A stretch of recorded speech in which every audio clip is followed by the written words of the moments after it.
Hello and welcome to the Computer Game Show. My name is David Turner and I am here with my pals Sean Bell. Hello. Matt Murray. Hello. And Sarah Dyer. Hello. Hi Sarah, welcome back. Thanks. It's been too long. I know. How's it felt? Were you angry at us? No? Good. That's good then amazing. because it is awkward because, you know, it's been, Matt worked out 18 months since you were last on the show. Yeah. And I don't mind saying it now because he's not here, but it was James Farley that was trying to keep you off the show. He just went, oh, no, absolutely not. I think he kept saying to us, which I thought was fucking out of order, to be honest. Amazing, he's not here now. Cancelled several holidays. Yeah.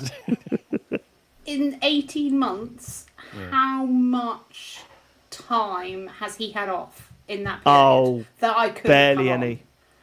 Barely any. No, barely. He's not. usually He hasn't missed a show. Let's not get into the facts, shall we? He's a terrible man who's been keeping you off the show, and now he's gone. We're having you back into the fold. How have you been? I've been good. I've moved. I'm up in Nottingham now. Oh, yeah, you're northern now. Yeah. Well, Midlands. Well, yeah. It's Nottingham Midlands. Yeah, Nottingham's Midlands. It's north for the fucking river. It's north. It's northern. All right. Generally, anything, it still feels northern to me, but okay. What made you What made you move to further north? Yeah, I know I am, but I just thought Nottingham was like just below Derbyshire. I guess I didn't think. I thought it was. It's like next to it. Okay. The problem with Matt Yeah, is Matt, he's not Midlands. northern in here. You know what I mean? Still Midlands. He's not northern in there. And I'll tell you something, I'm Matt. still southern in my mind. Yeah. So. Well, for someone that's lived up in Leeds for so long, you haven't changed your accent at all, and that is got to be that's impressive, right? Yeah, I did fought say for as that soon on as purpose, my accent starts changing, I'm gonna have to move back home. But thus far, I mean, I'm sure my friends at home probably think I don't sound the same, but Matt, well, I am one of your friends from home, aren't I, Matt? I mean, Bogner friends. I mean, Yeah, I know, but it's real not southern what friends. that's like an hour and a half down the fucking road, Matt. It's hardly the other It's side of the very world. different. Is it? It's very different. It's Can the we Sunshine set Matt, Capital. Can we set Matt some homework to ask the Mag 7 if he still sounds like he's from there? Yeah, I can ask. Next week. While we do that, can we say, could you please stop calling yourself the Magnificent Seven? It's We don't use the full weird. title. We just use the. Well, I use the full title, boy. I don't like short. Yeah, we do if we're in I don't know trouble. what's worse, the shortened version or the long. Yeah, neither's great. The shortened version does make you sound a little bit like a crew that do a lot of airsoft. Yeah, we haven't not played what it. you We did on my stag do, so we have played that we bit did. of it. Yeah, ourselves, one of your friends, not the Mag 7, cheated quite a bit. I mean, I saw his hair flying up into the air as I was shooting his dome. Didn't put his hand up and say that is one of my favourite things to do. By the way, look at airsoft cheaters on YouTube and the amount of people that just get hit by the pellet and go, "Oh fuck it, I'm carrying on." I can't be bothered to walk back to the fucking spawn point. Yeah. So yeah, I'm just looking at a map now. Yeah, like Derbyshire and Nottinghamshire are both classes in the Midlands. That's blowing my mind. South Yorkshire is not. That is not Midlands. That is North. So there's a very thin line. But yeah, I've learned something today. What's the Nottingham accent? What's the accent like up there, Sarah? Down there. Like kind of. Most people round here that I speak to aren't. From there? Yeah. It's You're like from a Bognor, little it's bit. It's got a little bit of. There's a little bit of like Birmingham. It's just kind of like general sort of slightly northern. Oh yeah, is it like it's northern in a movie? Well, if you think how like distinctive like the Brummie accent is, or like Scouse or something, like Nottingham's like a super like toned down. It's like somewhere in the middle of those two, but like super kind of toned down. Like it's not a super strong accent. The reason why I'm asking is that we're going to try and see if we can pick up. How long have you been up there now? About 18 months. 18 Yeah. Right. Yeah. Oh, Convenient. coincidence. But we moved October 24. Okay. Oh, right, okay, So so not long after I was last on here, then then we moved up. We like to. I mean, we don't want the majority of the pod being up north. It's not good for us. It's not good for the numbers. It's not good for the entertainment. So yeah, we're going to struggle this week. We will struggle. Like with a quarter of us being in Germany? Yeah, that has been an issue, isn't it? That's why we're forcing to move back. It's like we can't. The downloads are going too low, baby. We're gonna give us a real British video game talking on this pod, basically. Right, shall we get to the Patreon producers for this month? They are Aaron Patrick, the QuickBooks chap, Simon Nelson, Moomin Biscuit, Trans Rights and Human Rights, Dave Ernsberger, Colin Brown, Gasman, Rockyman76, Smooth Monkey, John Tempelli, Jackie Sniper, Sam Higton, Stan, Philip with an F, Cutty, Steve Lee, Jack Oven, Grey Dragonclaw, Colin the Carwanker Smith, Lee Keybottom, My Dog Skip, Dean, Evil Mammal, Boza Karma, Conky Donkers, Full Nails Conga, and Laser Quest. They are the Full Nails crew. They help support what we do, and we really, really appreciate you going to patreon.com/TCGS. If you like what we do, then please do consider supporting us on there. There are live streams, there are bonus podcasts. You can join the Full Nails crew if you wish, but it really does keep us going, so we do appreciate that. Patreon.com/TCGS. And of course, if you can't do that, we understand. Tell people we exist. It really does help. Pass an episode to a friend and say, listen, give it a year to gather all the information about the pod. Just listen for a year. Here's a podcast. If you've got any questions, if you heard something that you didn't think was funny, let me know and I'll explain why it is. It's very funny. It is brilliant. Yeah, promise. You have to put hours and hours in before it gets good, but when they play a game that has that trait, they slate it. So just sort of they are hypocrites. They're all hypocrites. Ian Lee's Imposter Syndrome there. We had a bunch of tickets sold this week, so really do appreciate it if any of those are you. But April the 19th is coming up fast. Shut up. Yeah, right? They didn't need to know that bit. No, so I forgot it's a secret. Ian Lee's Imposter Syndrome, April 19th, 53.2 in Manchester. Come and see us. Come and hang out and watch us do our thing on stage. That's going to be a lot of fun, isn't it?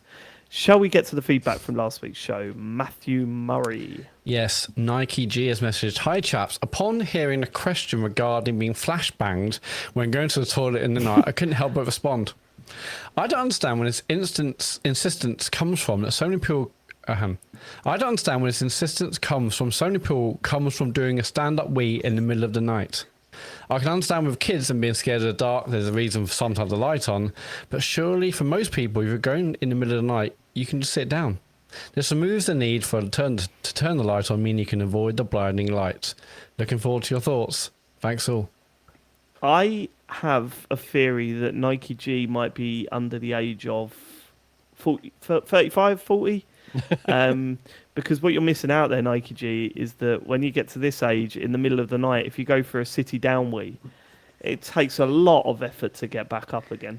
It's like, is it worth it? It's like, you know, when they say about if you stop your car, are you actually spending more petrol starting the engine again? That is definitely the case when you're over 40 and you're having a city down wee, mate. Is it worth the energy you're going to put into it to get back up? Bloody hell. Glad you joined this week, Sarah. I was just going to say, also during the winter, you have to deal with like the toilet seat being cold. Yeah, cold seat. That's true. So you've got to kind of like hover. Yeah. Why aren't all toilet seats wooden? Why is that not like the standard? Why is it the cold plastic or the porcelain that seems to have taken precedence for toilet seats? The grain of the wood's not, cheaper, lighter. No, you varnish it or whatever, don't you?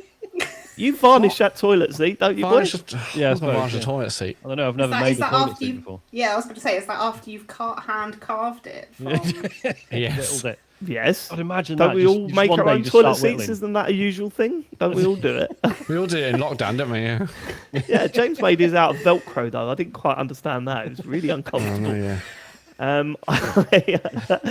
Yeah, that's the problem, I think. I'd rather risk it than sit down and go, well, that's me awake for the next hour. All the adrenaline I put into lifting my body back up of this bog, my heart's going crazy. I'm not sleeping anymore. I think that's where we're at. We're at in our lives, Nike G. Not very fit people. Yeah, I don't have to do a wee in the middle of the night yet, but I'm sure when it happens, I'll just like. What? Yeah. Well, I just don't. Ever? No. No, I mean, What are you talking about? I don't wee in the middle of the night. You've never pissed in the middle of the night. I'm sure I have done, but it's not it's not a never, common thing. You've never woken up in the middle of the night and been like, actually, I really need to go for a wee. I'm sure I probably have. It's not something that happens every Don't night. fucking lie then. thing. Yeah, but this isn't an every night thing. It's okay. usually when I've had a few beers. If I've had a few beers, like not like crazy amount. If I've had a few beers in the night, I'm like, I need to go every a couple of hours. It's ridiculous. And that does not stop when I'm asleep. Because if it did, I'd have a very wet bed, Matt. So, is that what you want from me? You want a wet bed? That's what I have now. That's my current issue. My current predicament. Stop don't it. go to the toilet in the night because the bed is right there. Why would I want to go? I just piss and it's fine. Oh no. Right. Next message from Isaac Cock. I was trying to work out if that was like a funny or a clever joke. Of course it is. Are you crazy? It's Isaac Cock. Isaac Cock. Oh, right, okay. Yeah, so I didn't. Sorry, say that again. What was it? Oh yes, very good. Yes. Okay. Right. Anyway, I approve. Isaac says, bot burp alert. During episode 494, 11 minutes, 57 seconds, David says, uh-oh, and does a little trump. He then carries on talking about skipping a beat. I rate this submission 10 out of 14.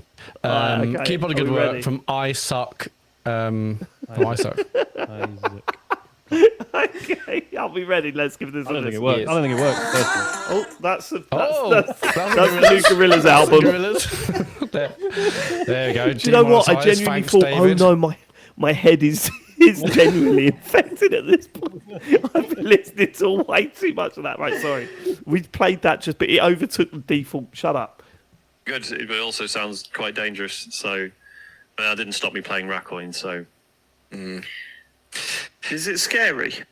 It's like a psychological horror game. On the cover, little cheeky one slipped out. No. It won't be David. It'll be too perfect. No, I don't think it's me. I think it's Matt trying not to laugh. Yeah, I think Matt went. I think it probably like is. But Sean has receipts, right? So I spoke to Carl. Okay, of course, research.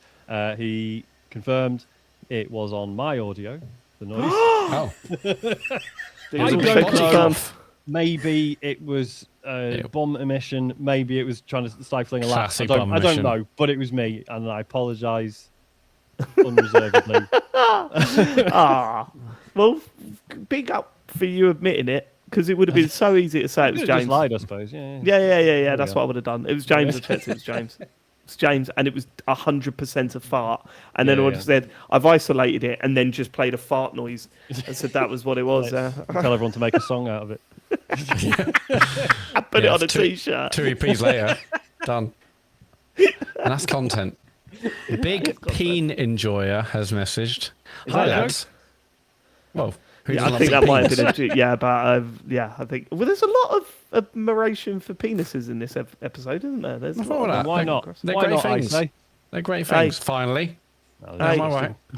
Yeah. Okay, Big Peen Enjoyer has said, hi lads, quick one. If you're looking for the successor to the Left 4 Dead throne, the answer is Warhammer 40k Darktide. I know James said Vermintide wasn't quite it, and the Good Doctor is wrong. The Good Doctor isn't wrong, but Darktide is magical. Yes, there's a bit of systems bloat, but the play is sublime, and blasting your way for a city filled with wrong-uns is the closest you'll get to Left 4 Dead 2. It's on Game Pass. You really don't have to be a Warhammer beard to jump in. I, for one, play sports and do sex, and absolutely love it. Love you all from Big P. I've heard about Vermintide being amazing. I hadn't even heard about Darktide, honestly. Well, it had a really weird release. Because it looked really cool, and then it came out and it had a bunch of problems, and then they sort of it sort of quietly went away, and then about a year later there was an enormous reworking, huge patch for it, and by all accounts it was fantastic, but it was just sort of lost that momentum that it had at launch, basically. Go on. No. No. The Warhammer beard is logged on. Yeah. So I must admit, I haven't played it myself. My partner has. And yeah, at launch it was good, but it's had like the studio Fat Shark, like they've been constantly updating it. It's had some quite big updates with like new characters and like new classes and stuff. Yeah, apparently it is really, really good. But also, apparently Vermintide 2 is also very good. Yes. Yeah, and that's still getting updates as well. Mm-hmm. Really? God, that's really old now, isn't it? Or fairly old. Am I mad? Sarah, did you just challenge Sean and then just repeat what you said?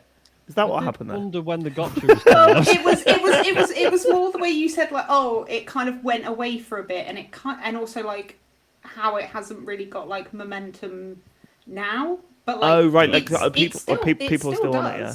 Yeah, like people, it's still got quite a decent player base.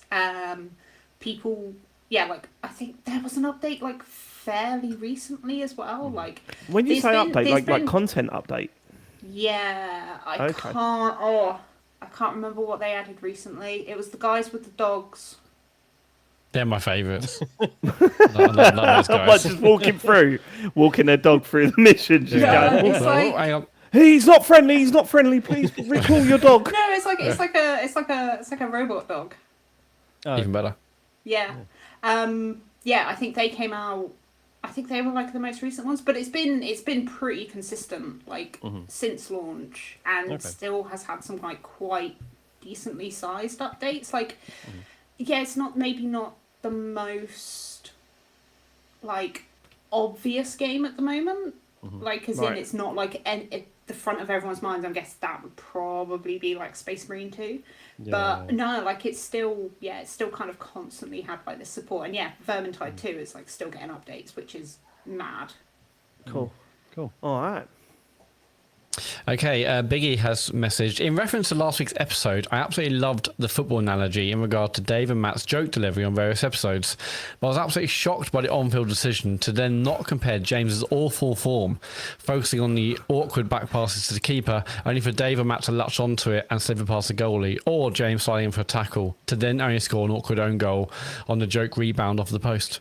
We then have a pause in play as the jokes then need to be verified by VAR by Sean to understand whether it was a joke or not in the first place. Anyway, I'm off now as I'm being substituted before Carl gives me a red card for abusive language and I'm sent off in an early bath. TCGS till I die, you'll never pod alone. You're right, Biggie. Everything okay at home? That was a real stream of consciousness there, I wasn't love it? Just probably leaning into it. I was really trying to connect the bits to the for a tackle of a message, yeah. And then the corner flags represent. I don't. No, I think you lost me there, Biggie. I must admit. I think you went off the rails. Yeah, sorry about that one. Rooski Doo has messaged. Like Spurs' season, eh? Like Spurs' season. Oh, it's kind of, yeah. Rooski Doo, a couple of weeks ago, you challenged the community to make a Farley and bass track. It's fair to say there was a jungleless response. Last week, David was concerned about the brevity of the show, and despite his protestations, we all know it was eating Matt up inside. The solution? More TCGS and bass. This week I've shifted the spotlight to Sean the Profanity Bell with a tribute to his See a Friend series on YouTube. If you wanted to play it on the show but were concerned about Mr. Bell's potty mouth, I've also prepared a censored version. Appreciate y'all from Rooski Doo, self-professed D&B Duke of the Kent area. So he didn't send us the censored one, so you're getting the full... If you assume you all want to hear it, yeah? Yeah, hell yeah. Right, okay, go on. I'll play that now then. I'm Sean Bell, and as it currently stands, I'm a normal human man. But by the end of tonight, I'm gonna be a fucking pirate legend. I'm gonna do some Sea of Thieves. I really like Sea of Thieves. This is just gonna be a nice chill bit. Dropping a bit of DK on there. Yeah. Pirate legend. Welcome to See Your Friends. See Your Friends. See Your Friends.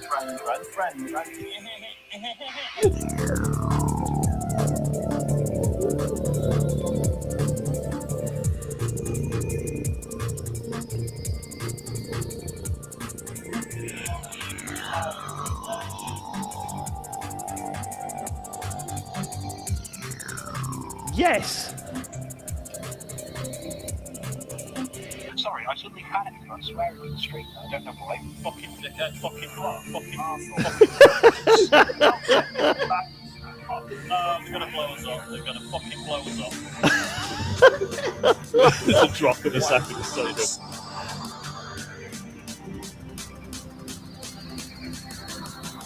Here come the bastards.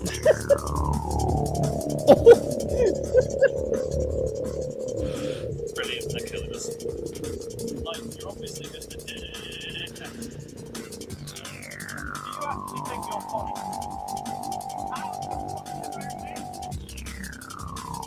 God, what an absolutely fucking miserable idiot. It's a PvP game and it's not called Sea of Friends, it's called Sea of Thieves.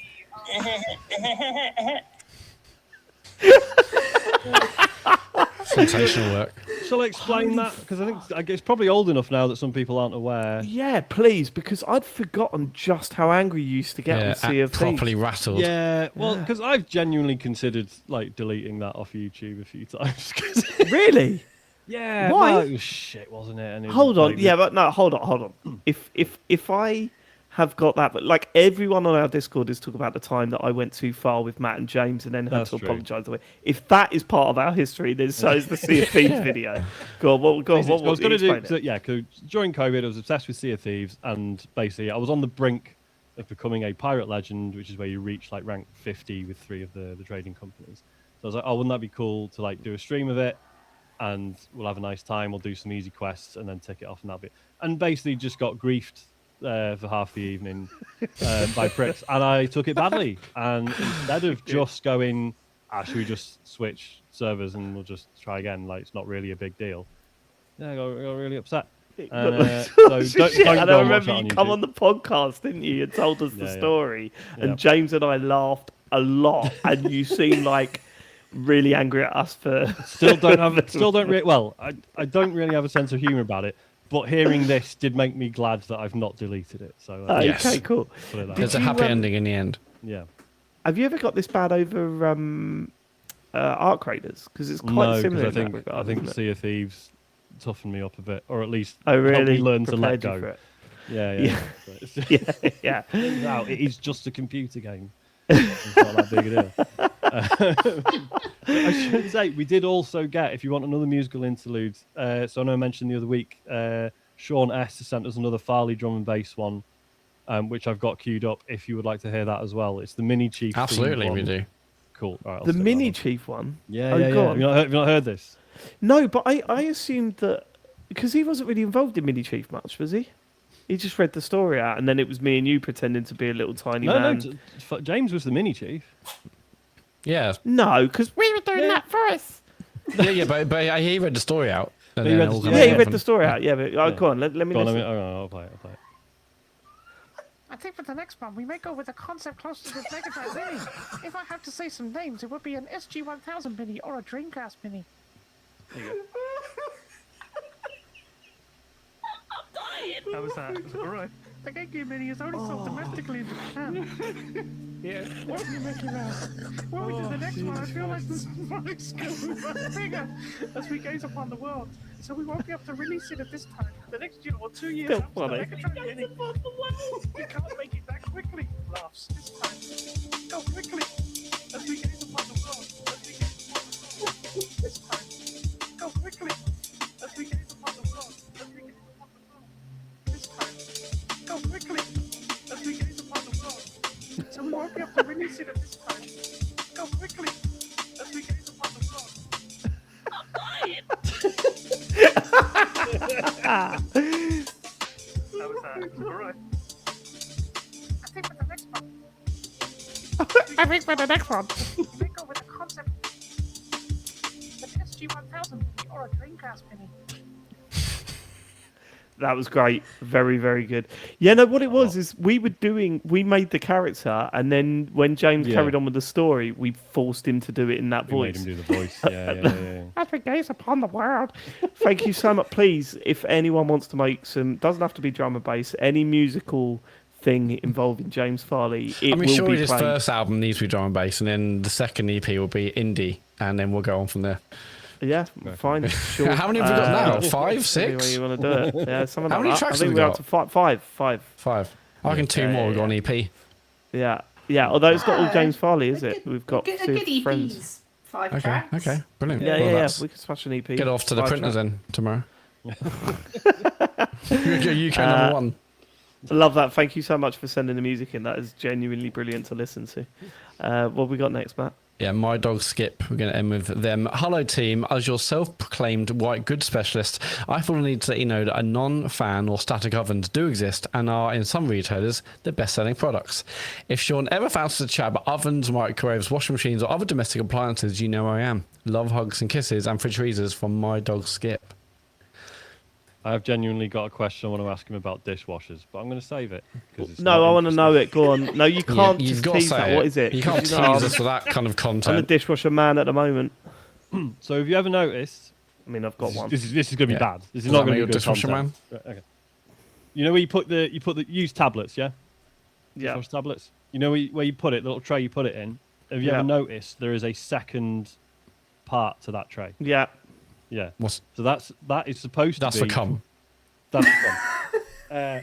No, that's when you use powder. What? And the idea is you're supposed to put powder in both compartments, Yeah. and it does 2 wash cycles, right? So it does 1 wash cycle with the first bit of detergent, and then releases the rest of the detergent for the second wash cycle. Okay. So I was like, holy shit, this is huge, right? This is Right. major. And then I bought some dishwasher powder instead of tablets, thinking, oh my god, this is going to change my life, and it was absolutely worse than using tablets. Oh, was it? I just need to chat with someone about this. Why, if that's the case, well then please, My Dog Skip, get back in touch and let us know. I can't imagine why anyone would choose a non-fan assisted oven. To be honest with you, I just don't understand why you would choose that. Other than, I know you're saying it's a weird one, Sean, but you're sitting in front of a CRT TV, so I guess maybe choose that. a flat screen. Oh no, I like it's worse. I like an analog pizza rather than these new properly cooked ones. I like it. Ooh, Silicon Valley's trying to sell me a fan assisted. It tastes better. It tastes better. I like it when it's burnt round the outside and still frozen in the middle. I like that actually. That's how it used to be done. Light and shade. It's a vintage pizza. Is that it for the feedback, Matthew? Oh, yeah, but again with Vituki, I thought Sean's fan oven fact was interesting. Just evidence there that Vituki is a known liar. And the feedback form does now take email addresses, so you can't accuse me of sending that in. Good point. That is all feedback. Go to tsuggest.co to leave your feedback or something about, I don't know, ovens, etc. Yeah. Okay. Let's get to the news. Now, you took on the... Was it awkward? Did you... Sean, you took on the role of newsman this week, but you did so unprompted. Was there a little bit of anger about that?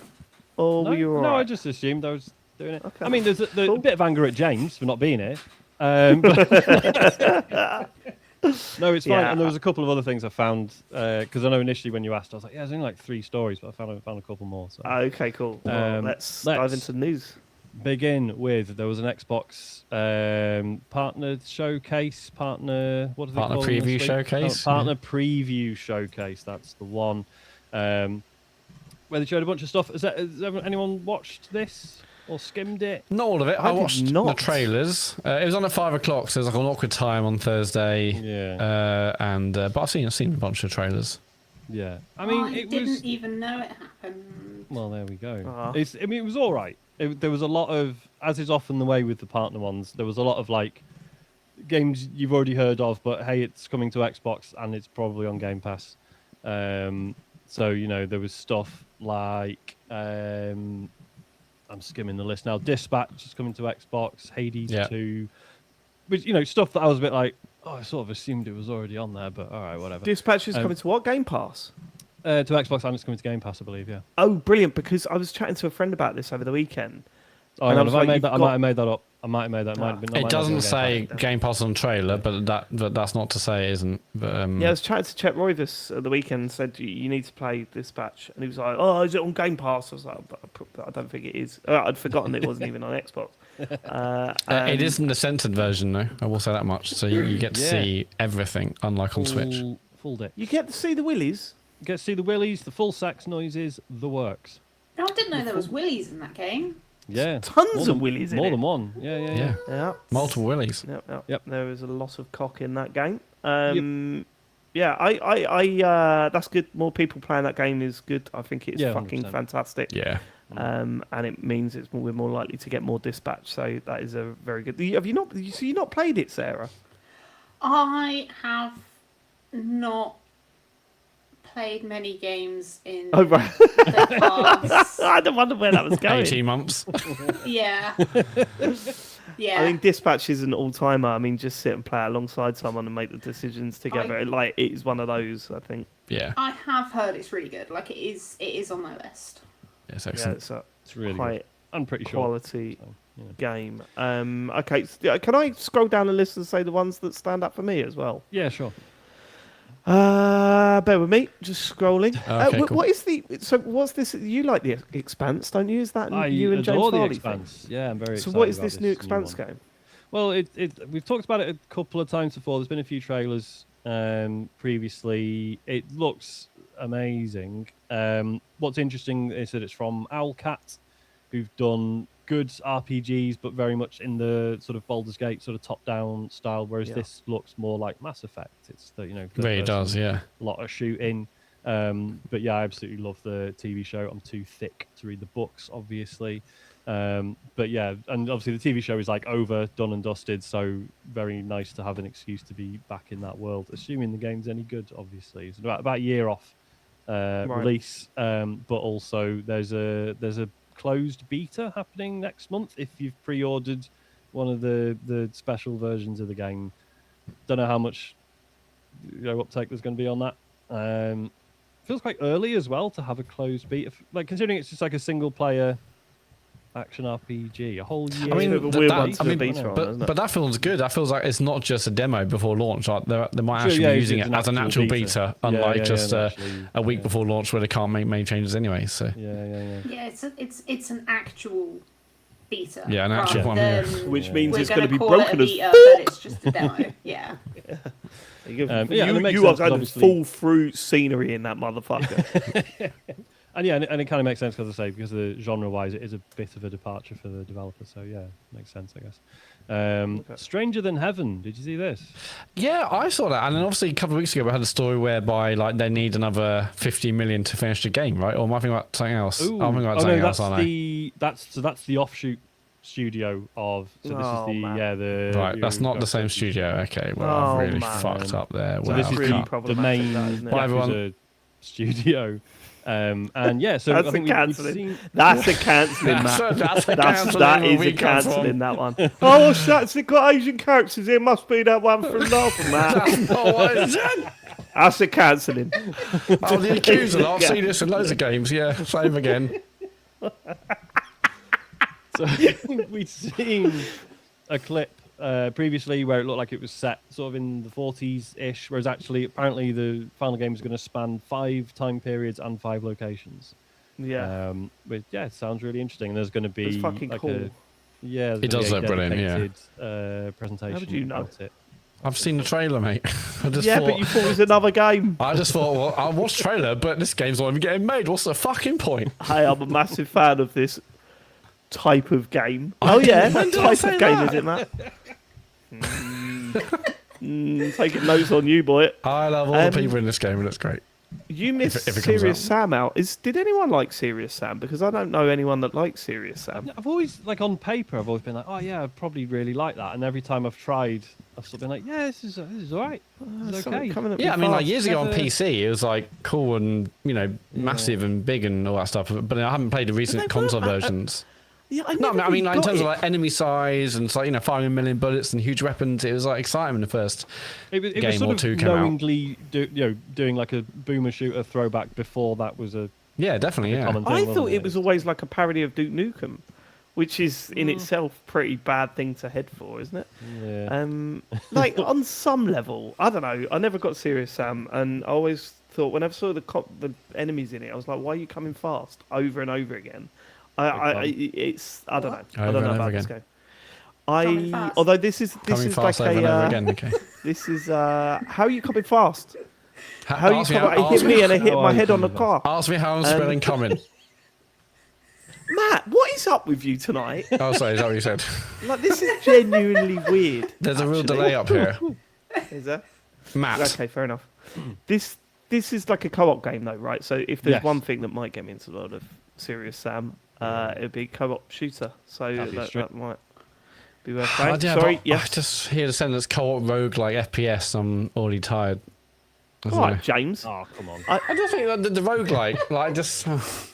I don't know. That's a bit that kind of drew me out of it, but... Really? That's... Yeah. Yeah, I don't know. See, the problem's... Yeah, I don't know. We'll see. You've played roguelites recently, though, and enjoyed them, haven't you?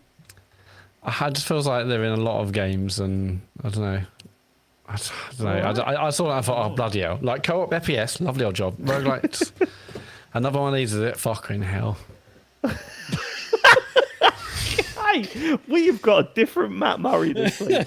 You know, where's my Matt gone? All you want to talk about is how much I hate roguelikes and cum. This is... like James isn't here. I had to, like... He said, Matt, here's a bunch of lines. Sneak him into the story. Fucking hell, what is wrong with me? All right. We're getting a new Bluey game. I think all our kids are too right. old Okay, enough to prepare the now, character. It's not. We're not going down the rude thing anymore. Not Yeah, that no. The sort of character Bluey is the the cartoon last dog. one was an absolute joke, right? Wasn't Yeah, it? it was a like- real money it was- grab. Yeah, it was exactly what you would fear they would do with the Bluey games. Like they nailed there's a bit where you go to the creek, and it's Right. and it's the bit from the episode where they go to the creek, and it's gorgeous, and it's got the music, and you're just like, this. It all could have been this, you fuckers. Yeah. Like, and they felt like it really phoned it in. This one's a different developer. This is from Gameloft, who have a really patchy CV. But Yes. they've done some good stuff and a lot of bad stuff. So who knows? Also, this one's photo themed for some reason. You have a camera and take pictures of things. Cool. So there All you right. go. Get all the gang there. All the gang. Bluey all the and gang. the other one. What is his name? The Bluey's sister and the dad. yeah. They're all there. And the mum. And the Mum will be in it. Granddad. Okay. Eternal Life of Goldman is A, coming to Xbox. B, it's got a demo out now. C, coming to Game Pass. I played the demo of this on Steam the other week and talked about it. Yes, So it looks stunning. That's yeah. right. It It's looks absolutely stunning. brilliant. Yeah. So good. So definitely When's it out? keep an eye on that. I don't think they've Just says given a date. 2026. Yeah. So Okay. I want to. Yeah, I don't want to play a demo of this. I just, especially when it's coming to Game Pass. It's like, yeah, I mean, yeah. I'll play this game. It looks fucking brilliant. Yeah, all up for that. And then at the end, we got Artificial Detective. yeah, this looks interesting. Yeah, it looks alright. Yeah, it's post-apocalyptic world. I don't know if you've heard of those. Yeah. Where seemingly all the humans are gone, and you're a robot detective looking after, I think, a human child. And there's bad robots, and also a mystery to be solved. I'm intrigued. Yeah, I mean, it looks cool. It looks interesting. I love the character design. So I'm interested to see how that Give me a comes out. sad robot dad looking after a young girl, and I'll be weeping probably halfway through the game. So and also detective as well. Brilliant. That's all I want. That's true. Yeah. It's got a bit of Bioshock about it, I think. A little bit Yeah, We a Happy bit We Art Happy Deco. Few as well. Yeah. Yeah, a bit Art Deco. It looks like it will be very, very much action focused, but also with that story sort of underpinning everything. I don't know. Look, this has the potential to be a Bioshock. It also has the potential to be that Russian game. What was it called? What was that fucking game? It's like Atomic Heart. Atomic Heart. Yeah. Atomic Heart, Yeah. What, Or as I call weird. it, Atomic Fart. We don't like that sort of burn on the podcast. That's No, I thought that was damaging good. to our No, developer friends. Too risque. Okay. Too risque. The only thing with this artificial detective Oh yeah. is the humans called Mowgli. Oh. Oh, right, okay. Do you think they're trying to say something? I Do you think think they might they're be. trying to? I wanna be like you. Put in a little message. Yep. I hope it's got that bear in it. It's He's got a boy. music. It's It got could the be a songs, I'm all robot. It over could be a robot bear. I don't mind. Yeah. No, it's got to be the bear. Oh, it's got from to the be Jungle Baloo. Book. It's got to be actually be Baloo. Yeah. Okay. Thanks for naming it because I didn't have a clue. I just kept calling it the bear. If you're going to guess, what would you have called it? Brian. Oh, yeah. That snake was a bit out of order, wasn't it? Naughty snake. Can't remember what the snake's called. You've done me that. I can't remember what the snake's called. Car. Car. K, Yes. K spelled K-A-A. Okay, I thought you said Jafar then, and I was going to go, well, you fucked that up because that's Aladdin. Oh yeah, no. I know my Disney.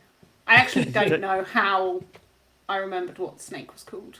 It's so long since I watched that. We had this moment recently, right, where we watched. I was just flicking through channels, and all of a sudden this one film come on, and I was like, "Boys, gather round! This film is dreadful, but we watched it a million times as kids." Bedknobs and Broomsticks, right? Oh, Jesus. Oh my god, it is terrible, isn't it? It is very, very bad. I mean, it was so trying to be Mary Poppins. It's unreal, yeah. Yeah, he loves Mary Poppins as well, but Mary Poppins. Oh, I love Mary Poppins. Is better, I will stand there. Jane and Michael Banks. I love Mary Poppins. I can watch that like all day, every day, over and over again, right? But Bedknobs and Broomsticks, I could also watch it, but also note how poor it is. And I sent a photo of it to my family WhatsApp group and said, first one that can name the wins. And they kept saying, oh no, it's Jungle Book, because it had those two sort of eagles in it. Like, it has the same characters from Jungle Book in Bedknobs and Broomsticks at one bit, I think, in the football match, for those of you that are fans of that film. But what was funny was, like, we went, no, yes it is, no it isn't, is it? And then someone went, it's Bedknobs and Broomsticks, isn't it? And I said, yes. And my mum didn't stop. She just went, well, Aladdin then. No, mum, we've finished, we've worked it out, the game's over. I put my phone down, half an hour later I get a text, Lion King. No, mum, you don't understand. My brother had to say, like, he rang me up, my brother, he had tears in his eyes and he was laughing so hard. I said, could you please ring mum and explain what's going on? So Shawshank Redemption. Well, that's it. And so I said to I rang my mum and I said, look, before I tell you what's going on, can you just put Titanic into the group and hit send? And she did that, and I was like, right, this is it. So that was, where did we, Jungle Book. Yeah, right, like is that it for the Xbox? Well, that's not it for Xbox, because the next story is that they've announced the Xbox Games Showcase 2026. Oh yeah, it's going to be happening on 7th of June, followed by Gears of War : E-Day. Shit. You're all excited. This is the first one of these kind of that's right.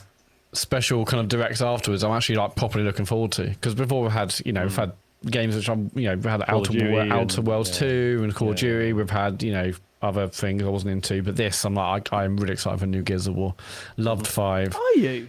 Yeah, I know you love love 5, but I want to see what they can do with a new one. Starfield's another one for a while. I just didn't. Yeah. So pumped for that. Pumped for this. E3 is not far away, or whatever we're calling it. Yeah, I mean, annoyingly, it's at 6 p.m. in the UK, which is shit for us trying to stream it. Yeah, that's usually is that usually the case for the Sunday Xbox showing? It's usually the Sunday one I might be able to do. Yeah, it's usually pretty early on Sunday, but 6 does feel early. I'll just be like, get a bed. It's 5:30, Dad. Get a bed. Get out of bed. Change all the clocks in the house. I can't close my eyes now. Yeah, get a bed. Get a fucking bed. Maybe it's possible that we could do a talks over for that. Oh yeah, I mean, I'll definitely be there for sure. I mean, like, hopefully Xbox are around until June. I'm sure they will be.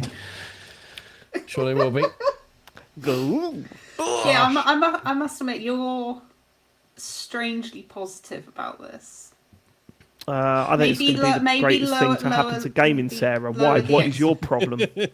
I mean, I'm just saying that if you lower your expectations, you can only be. Oh, where's the fun in that though?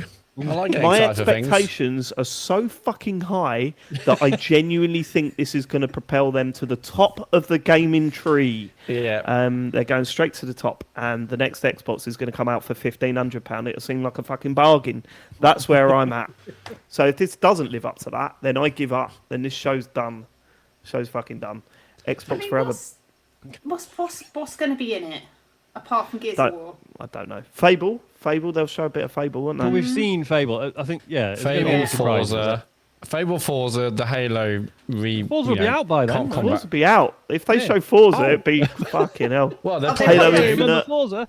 There probably will be a Forza thing in there at least just to pad time. Yeah, I think they probably will. Rise, Son of Rome. They'll show that off, won't they, We mate? haven't seen State of Decay 3, and that hasn't been cancelled as far as I'm aware. I didn't even know that was in the works. Oh, yeah. Because I thought, okay, that's guaranteed to be cancelled. We've heard nothing about that other than a CG trailer about 17 years ago. The only Matt is optimistic enough to be like, we haven't heard about this game for years, so it's the perfect time for a big reveal. I will say, every year for the last probably like 7, maybe since Xbox One came out and died, we've always said, like, this is such an important year for Microsoft, so they got so much they need to show. I'm not thinking about that this year. Like, this year, I'm not thinking that way because well, what is the point? And things will probably get cancelled. But I'm definitely interested to see what they announce. I'd love to see an interview with them afterwards where they just like suggest loads of games. And they go, well, where's this one? It's in the works. It is in the works. Don't worry about that. It is in the works. Yeah, I can. Matt, that's enough for that. I told you. Hard and fast. Should we? Just move on.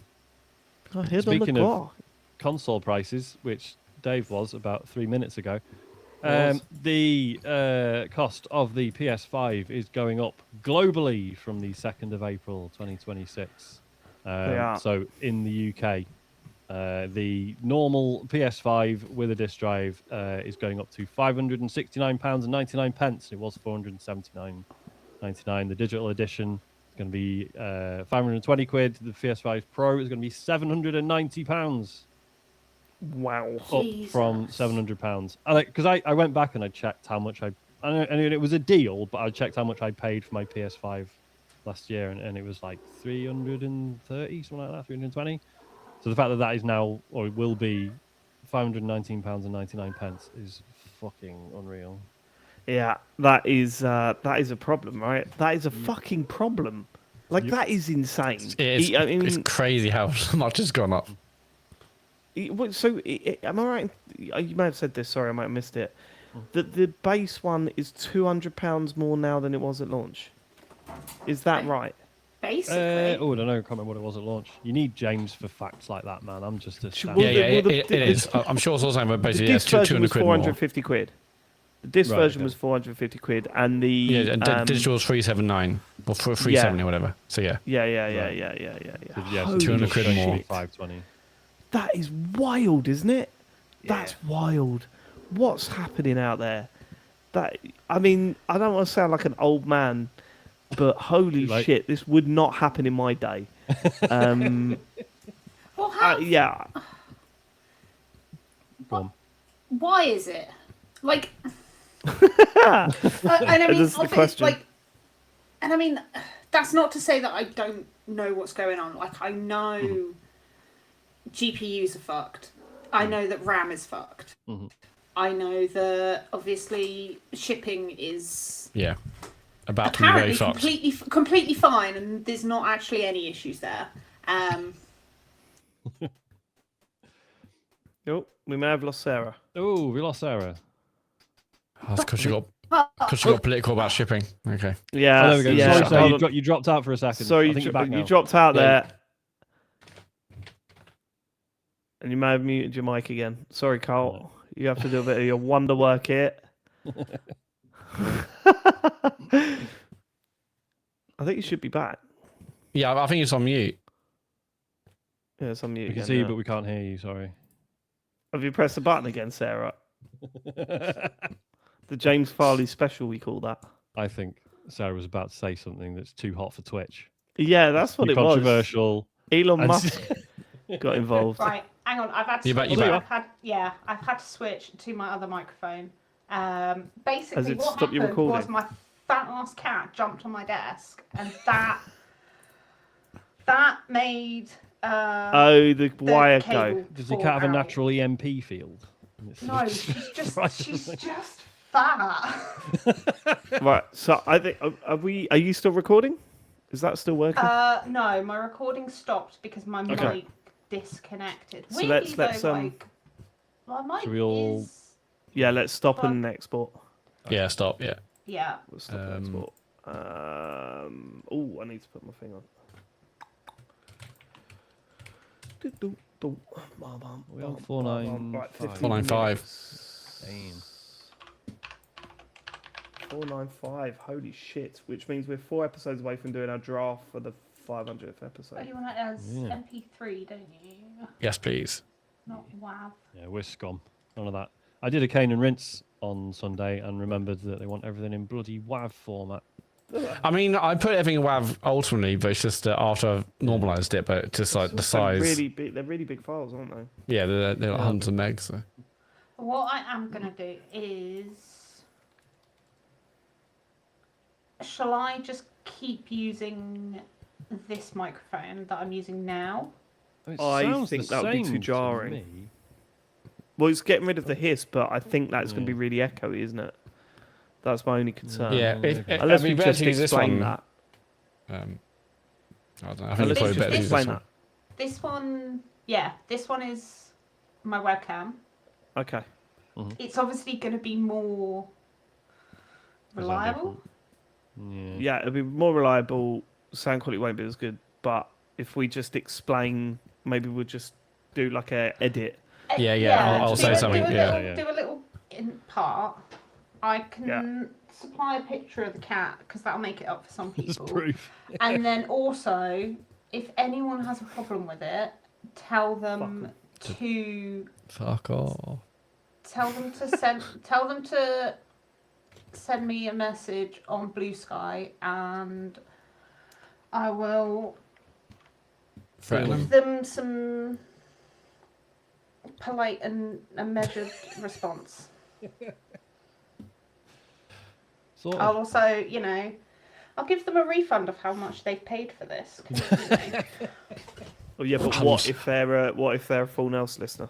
No, if they're a full Nels listener, they wouldn't have no refund. Nah, because those are the people more likely to be understanding of technical issues. Yeah, I'm also gonna Yeah, the rich people do that, aren't they? They're more switched on. The thing to remember is, like, we worry about this stuff, but have you heard some other podcasts? I know, it's mad, isn't it? Oh yeah, like there's a few podcasts that I listen to, and they've had guests that are clearly not like usual podcasters, and their audio does kind of sound like shit, and it's like, wow. They're just like, oh, just use my AirPods.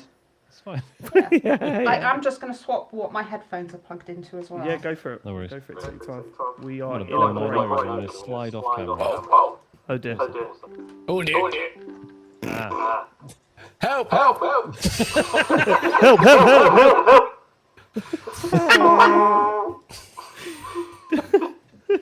Oh, Jesus, that's loud. You're telling us. It's funny.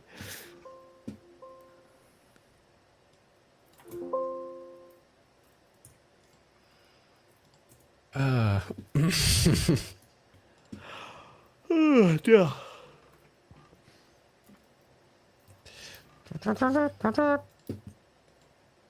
You said it, lid.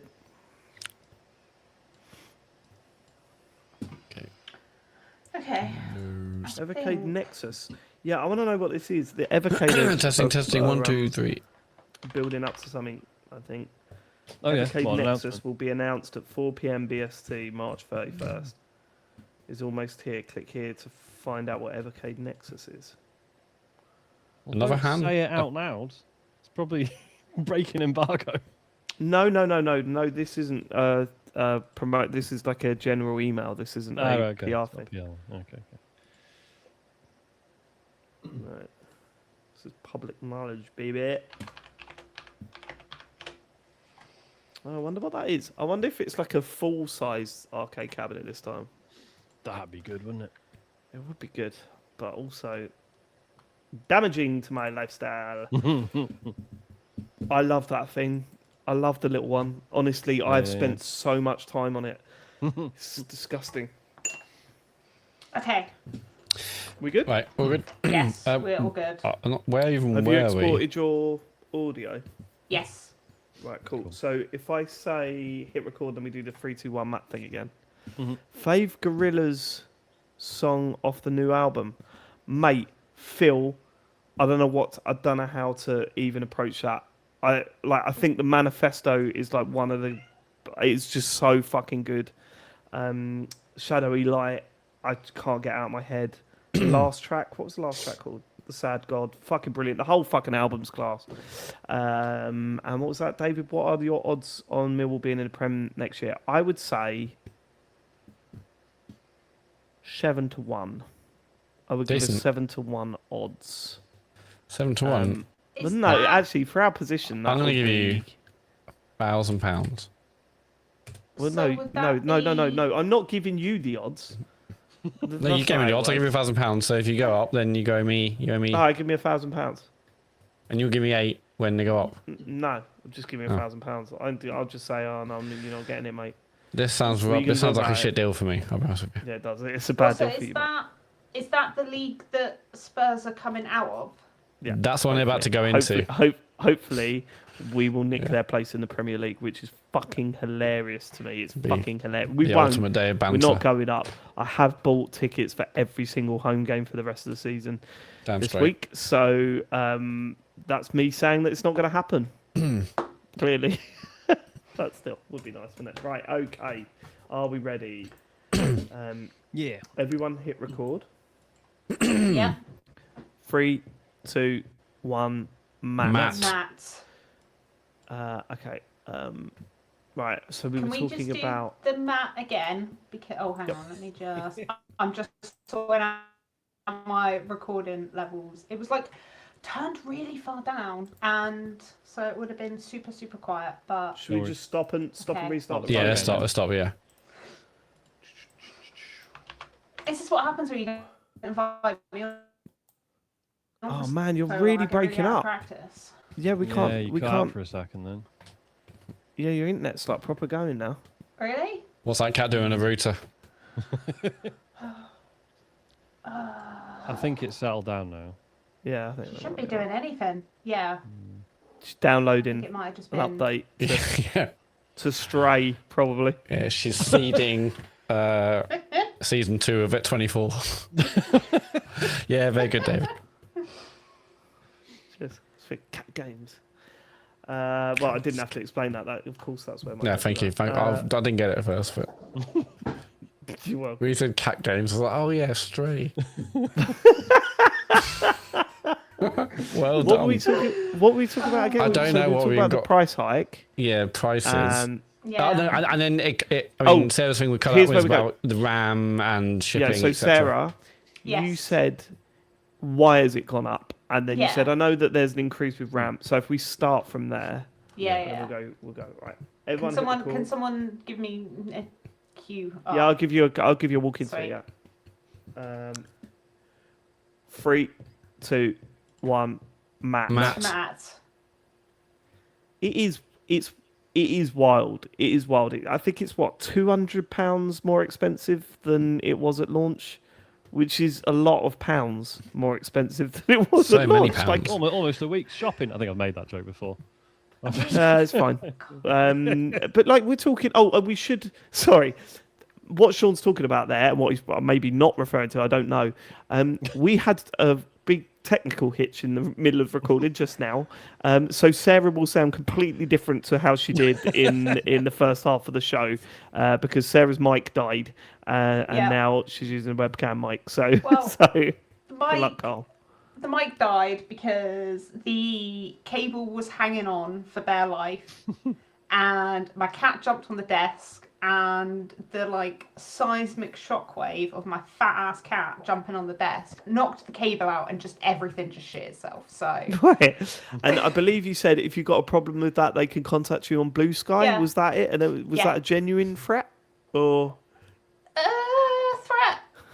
Maybe no, not. I mean for terms of service reasons, it wasn't a threat. No, not a threat. A friendly invitation to engage in some back and forth. Engage in a fight. All I will say is consider how much you pay for this and what you feel entitled to get for free. Hey, don't have a go on my listeners, yeah? I stick up for them on a weekly basis. Again, always supports the listeners. Yeah, always listen to the listeners, you said. Correct, that's my slogan. The good ones will be understanding. The good ones Yeah. will Well, be both of them. Hey, everyone here gives up time for me to get free entertainment. And sometimes technical problems happen. I'm a nice, understanding person. all our Full Nails listeners are going, it's free. No, they choose to give you extra money because they're so wonderful. They are the best. Just brilliant, They are the best. brilliant people. And the ones who are going to get really shitty at me because of a technical issue, do you really want them in your community? Those bad apples? No, because the only Bad one Apples is a good guy. Just Actually, Bad wait, Apples is a good guy. Let's not slag on Bad Apples. The moment any of you start having technical issues, they'll be coming in for you. No, they mostly just come at us for the things we do and say. Yeah, and there you that's how we look. If you tolerate this, then James Farley will be next. No, he won't. But £200 more for a console is fucking insane. It's a lot of money. Yeah. Yeah. Yes, it is. But like, I don't. Is it just everything? Because obviously, yeah, GPUs are fucked. Yeah. RAM is fucked. Yeah. Shipping routes. There's nothing wrong with those. That's No, fine. but isn't no, the that's argument fine. that... Yeah. Oh, right, okay, right. I thought you were being sincere there. Yeah. I was like, well, hold on a minute. Straight- If you've seen yeah. the news recently, Sarah, Yeah. you No, have yeah, I've seen quite the the news. faux pas. I've seen the news and I've seen that it's open and everything's fine. Yeah. Right. But like, it's the quote from the vice president of SIE going, "Oh, this is a necessary step, you know, to ensure we can continue delivering innovative blah blah blah blah blah." I don't care. Like, you just want to keep on making more money. That's what it is. Yeah, yeah. They don't want the There's- line. They don't want the line to go down. Line must always go up. Yeah. So And everyone else Yeah, is doing there's- it, so it's a we can- great time to do it.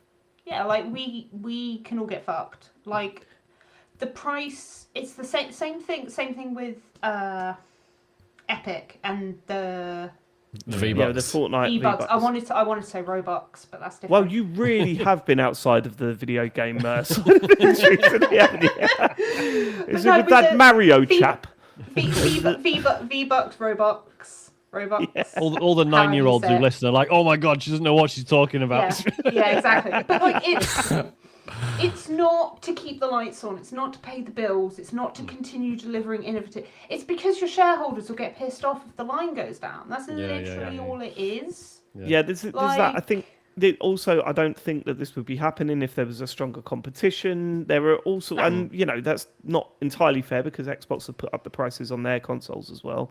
But I think this is quite a jump. You know, this is a really big jump. This one, I think it's like kind of sad for gaming. Like, I genuinely do. I think gaming should be something that is enjoyed by adults like us, you know, all the grown-ups, but also it's something that you want accessible to kids. Like, I know, look, this is a stupid analogy and like there's so much wrong with this, but we were talking about something similar this week when it comes to football kits and how, you know, you used to want to buy kids football kits like the England kit when it come out. Because you wanted to get them into the World Cup thing, and they like playing football and pretending to be their England stars and that. £129 for a shirt and shorts for kids. Yeah, it's now ridiculous. And you just go, but do you not see how damaging that is from a wider range? Like, are we going to get to the point where parents aren't going to buy their kids games consoles anymore, and that is like that then becomes absolutely less popular than it has been for previous generations? Definitely. Is that going to be bad what enough for like if you've got one kid, if you've got a couple of kids and they both want consoles, it's like, well, you know, back in my day, like a Mega Drive was like 120 quid, and it was like, oh, you know, a lot of money, but we'll see what we can do. Now it's like, you know, 520 quid for the digital version alone. Yeah, it's just it is definitely going to affect, I think, numbers of people getting. Or I guess they'll just play the games on their phones and existing tablets, etc., rather than buying a new console, and it will just be for affluent adults or whatever. Totally, and part of my thinking here was, so I've been playing Life is Strange. I'll talk about it later. Before that, I played Dispatch entirely on the Portal, right? Mm-hmm. And I've always been one of those, streaming, is that ever really going to take hold? But when I played those two games, it made zero difference to the experience. I did not have to have a £650 games console to play those games on. And the that's idea, what they want to happen. Yeah, probably. Nvidia have through like GeForce Now. So their whole thing is don't bitch and whinge if you can't get hold of a GPU because you can rent one.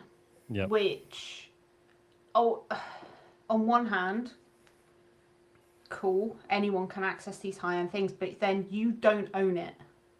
Yeah. If you are, say for example, the only way you play games is through, say, Xbox Cloud Gaming, and you play stuff through Game Pass, you don't own anything. Arguably, we own very little now. Like if you think your games on Steam, you don't own any of those.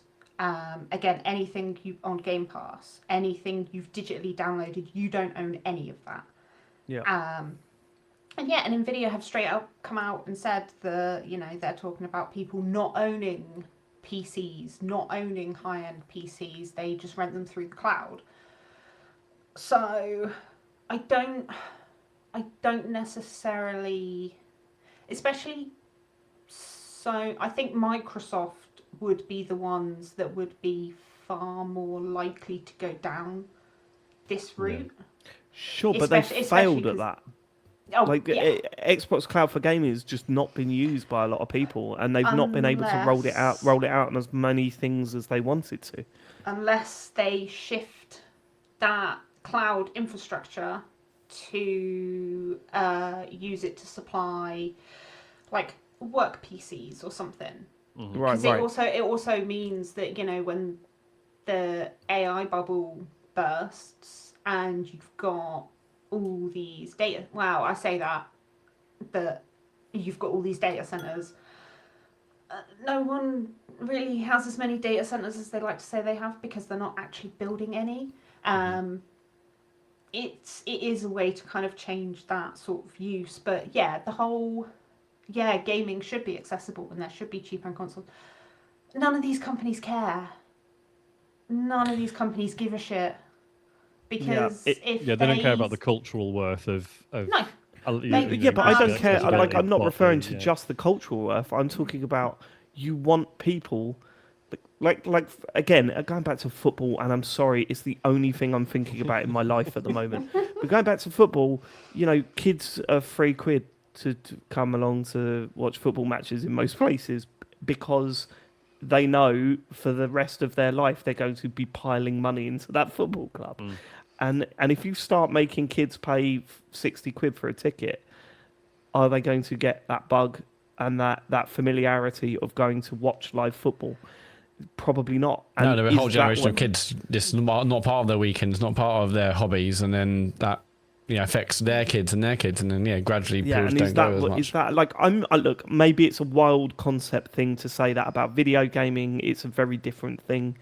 And there are other ways that you can sort of sidetrack into playing video games and stuff. Or maybe people, unlike me, are just happy to go, do you know what? I'm happy to pay 700, 800, 900 quid for something just to play video games with. That to me blows my mind. It just seems like way too expensive just to play games on. And it's my favourite thing to do. So, it really does concern me about you will get the value out of it. It's just very expensive. I mean, if like a generation lost 8 years, 100 quid a year for our favourite hobby, I mean, but still, it's a lot of money. And also, it's a lot of money, but also these things are never going to go down. It's not like, when the RAM stuff improves, then we're back to regular prices. No, this will be the base. This will be the base now forever. Like, they're not going to say, it's 200 quid off because the RAM situation's improved. Which I was also saying today about the RAM situation is gradually improving after OpenAI cancelled loads of their data centers, and already like some RAM on Amazon was like 120 quid less than it was 2 months ago. So hopefully, it's going to start getting to a better place. But these things will never be cheaper now. This is just it. and the days of a 300 quid console are far, far gone. Even if there's even a cheap version with a digital only, no disk drive, it's still never going to be. I can't see ever going down, which sucks. I mean, I heard this news and I was instantly like, oh, maybe it's time to get a PS5 Pro. And because, at the time, like Smiths and Argos had them in stock, they were like but I think they were like 500, 650, 640 quid. And I'm like, look, I said I was always going to get one for GTA. They're never getting any cheaper. And for about an hour, I was like, look, I can literally reserve one now from Smiths. I'll just do something stupid and buy one. I didn't. I woke up and I was like, no. Just, I mean, GTA could be, it could be delayed. It could be also, who knows? So I'll just have to wait. But I can't see these things getting any cheaper. And then I'll be at the end of the year thinking, am I going to spend 800 quid on a stupid fucking console to make GTA 60 frames? Yes, is the worry. That's the thing. So I'm like, oh, do I? Don't know. But no, ultimately, even me who loves buying shit, it'd be so fucking stupid. And I know Pro versions are getting better, and we're seeing, especially with like the new FSR update that's out or very, very soon to come out, it's going to be even better. But even me, I just can't bring myself to do it. Even if it is going to be 150 quid more expensive in like 2 or 3 days' time. But I was very close. I was really, I've never been closer to buying a PS5 Pro than I was last week when I saw it was getting announced. I can't believe you didn't. I genuinely can't believe you didn't. I thought that would have been it. Yeah, I mean, I was on the Argos website a lot looking at it, like, it's in stock, it's down the road. But no, I didn't. I stayed. There's still time. Strong. There is still strong, but no, it's... But Matt, I am... Like, I do... this goes against everything I believe, but yeah, I think you should probably get one because they're going to get ridiculously expensive, and I can see Sony prolonging the generation, and it will end up. Well, yeah, there's that as well. It's but I'm not going to. It's silly. I'll reconvene. I was saying about. Actually, I'm sort of tempted to upgrade to the Steam Deck OLED now because I think probably the Steam Deck's going to be around for longer than originally planned. But aren't they just completely out of stock? Oh, are they? No. Okay, I've not looked into it for a bit. No, well, I mean, the OLEDs, I thought it was the non-OLEDs that they kind of like sold out and aren't replacing. I'm sure OLEDs are in stock, but maybe not. Okay, maybe not. Evil Mammal chances they're back in stock. In the chat, but I ended up just replacing the SSD in my Steam Deck, so I'm just taking that as like, it's an upgrade in a way, isn't it? It's loads better. It's fine. I don't need a new one. Okay. Also, the Portal's going up by 20 quid in the UK as well. So from 200 to 220. Yep. Not great, but then they've added so much functionality to it since it first come out that you go. So actually, it's worth an extra 20. Yeah. The only downside with that, and I think it's important in saying that this extra functionality about all the streaming that you can do, you also do need the premium edition of PS Plus.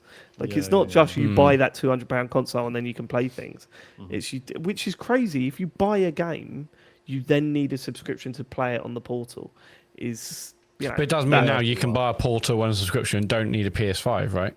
Correct. Yes. So that's pretty exciting. I mean, I bet Microsoft must be kicking themselves for not having a Portal I can't device. believe they didn't do the same thing. Yeah, I mean, obviously lots of changes in Microsoft in the last few months and probably ongoing.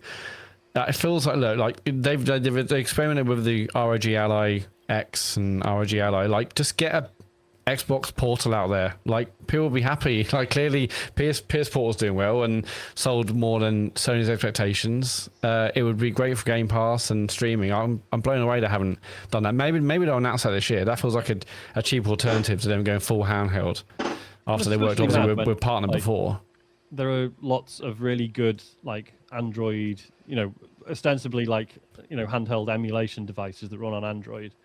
And they will do a fantastic job of running your xCloud stuff, and the cost about the same as a Portal. But that shouldn't be the answer. Do you know what I mean? Like, no. Yeah, it's mad that Microsoft don't have a device like that of their own. It shouldn't be like, go on AliExpress and get one of the Retroid ones. Maybe they'll announce it this year at their Summer Game Fest thing. You'd think that would be a slam dunk, but maybe there's also it's no Microsoft. So. Right, shall we? We should. Yes. NatetheHate is back. Tier 1. He claims that Nintendo are planning a new Star Fox this year, and a quote major Zelda remake, which I think everyone is saying is Ocarina of Time. Yeah. Right. But we ain't getting a new Mario this year. That's next year apparently. Which we knew. We knew we weren't getting a new Mario for a while. Yeah. A new Star Fox. Look, I'm up for that. If they nail it, they've done some weird stuff with Star Fox over the past few years, and I think the 3DS one was not 3DS. What was it? The Wii U one. Oh, there's Wii U one, yeah, which everyone hated. Wasn't greatly received, was it? So hopefully they find a way of improving or bringing back the glory years. Yeah, it says a classic style of Star Fox game will be released, so it'll be it'd be nice. what we used to love. It's a weird series. Yeah, it feels like it's one of those that like they've really messed around with what a Star Fox game is. There's a DS one where it was like, it's like there's like a little map and you sort of it's kind of strategic and a bit different. And then there was like there was a GameCube one, right, which I think was okay. But then there was the Wii U one where again it was like, you actually have to constantly look between the telly and the screen on the controller, and everyone hated it. And it's like, guys, you only put out one of these like every 8 years. Just do a normal one, and everyone would be thrilled. So yeah, hopefully that's what this. Hopefully that's made its way back to it. It won't have.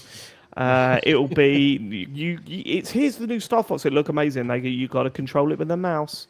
I was thinking the other day. I've not tried it, but have they updated Mario Maker 2 to work with the mouse controls of the Switch 2? Because if they haven't, that blows my mind. That seems like the way to play that game at this point, right? To play that with a mouse. I bet they fucking haven't. That's the case. Yeah. No, in the Super Mario Brothers 40th anniversary, no new 3D Mario game. Like they are the worst at this. In the year of like Zelda, there was fuck all, I'm very sure. There's nothing. There's no big new Mario game in the 40th anniversary. It's like they're forgetting. Oh, shit! Is that this year? Oh.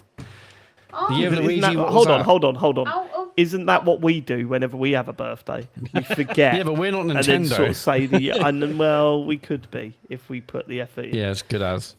Aren't Nintendo the out of all the video game companies that are still like Nintendo's been around the longest, right? Yes. Yeah.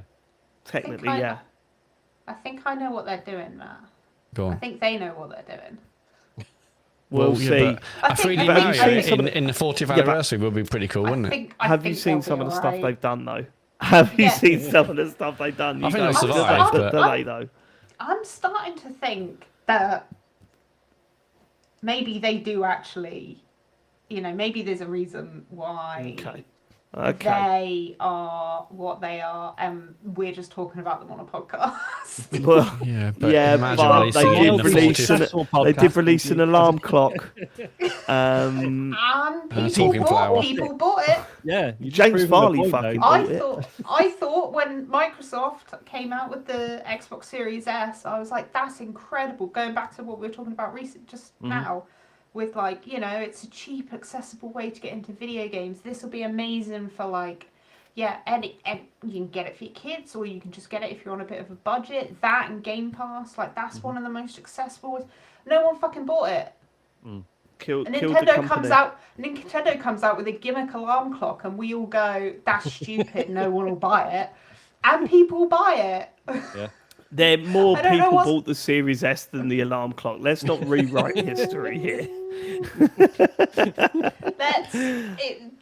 I reckon if we took a percentage of how many were made versus how many were sold, I wouldn't be surprised. At this point, I would not be surprised to find out that. Okay, but when I was 12, I made some cakes and sold them at school fete. And they all sold. Does that make me the greatest businessman of all time? I sold everything I made. I've got 100% records. I mean, I'm not gonna depend if you are basing your business's performance on wastage, then technically yes, you are more successful than Sarah. They were shit. They were shit. They tasted like shit. They tasted like shit. Still sold them all. Yeah. They were shit. If you successfully sold shit cakes, then that's a shrewd business. Yeah, it just called me Alan Sugar. Just surprisingly, there's way too much sugar in them, if anything. Go on, what were you saying? Just to clarify before feedback, it is also Zelda's 40th anniversary this year, so yes, it is. They're doing a remake of Ocarina of Time. if they do, that'd be a really good one, I think. Look, we've had Ocarina of Time has been re-released, and you can play it on your Switch at the moment because it's in the N64 collection. So look, we have played that game enough. But if they do a proper remake of it, then I'm interested. I always do that.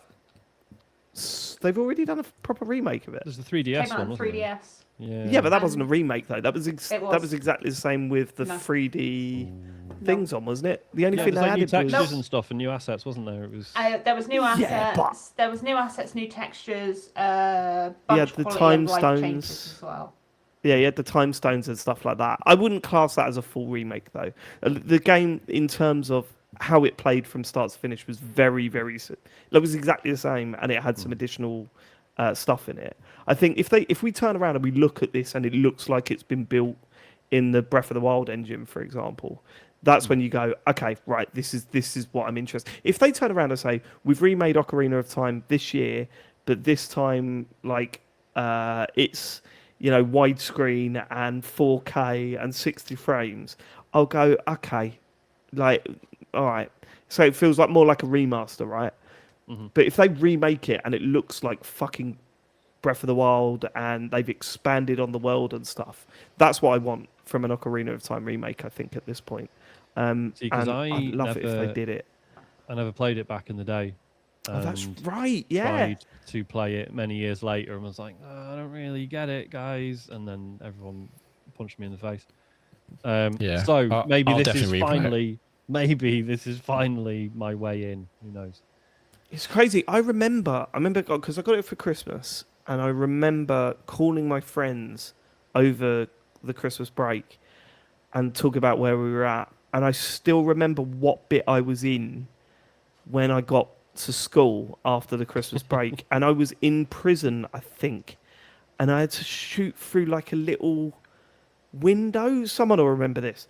But I think you get put in prison in the castle. I think because you get essentially put in a cell in Gerudo Valley. No, it wasn't that bit. That's quite early on, isn't it? You also kind of, when you go into the well in Kakariko Village, and before you go to the Shadow Temple, it's kind of you're not in prison, but it kind of looks like a prison. Now, don't you get caught by Ganondorf at one point and you get put in a cell in the castle or something, and you've got to try and... I'm sure there's a bit where you have to shoot through a window, and it's fucking ingrained into my brain, but maybe I'm just thinking of another game. That is very possible as well. You do shoot through a window when you get put in the Gerudo Valley bit, which is when you're adult Link as well. Right. Speaking of looking through windows in that game, you cannot do the opening bit without looking at Mario, the little painting of Mario in the castle when you walk up and meet Zelda for the first time. I have to look through that window every time. If that's not in the remake, then I don't know what to do. I don't know what I can do for you. Right. Okay. Can we? It's gone. I was just gonna say, if this is true, and if it does come out, then this will be what I buy a Switch 2 for. Really? Mm-hmm. That is honestly, they could just upscale and port over that 3DS version, and I would buy a Switch 2 for that. Because I would argue that that 3DS version is the best way to play Ocarina of Time. It's fucking brilliant. Yeah, it looks 100%. beautiful, and the quality of life changes just at the exact right level. There's not too many of them that it becomes too different. It just fixes some of the annoying things about the first one. So yeah, and it's far too much of a ball ache to try and play it now. So yeah, literally, I've been begging them to just port that over to Switch 2, whatever. But yeah, they won't pick up the phone, will they? Just give me a big fancy Ocarina of Time. I don't care what you do. Just put it on Switch, and I will buy a Switch 2 for that. Yeah, they won't pick up the phone to you anymore. They're done. Stop ringing us.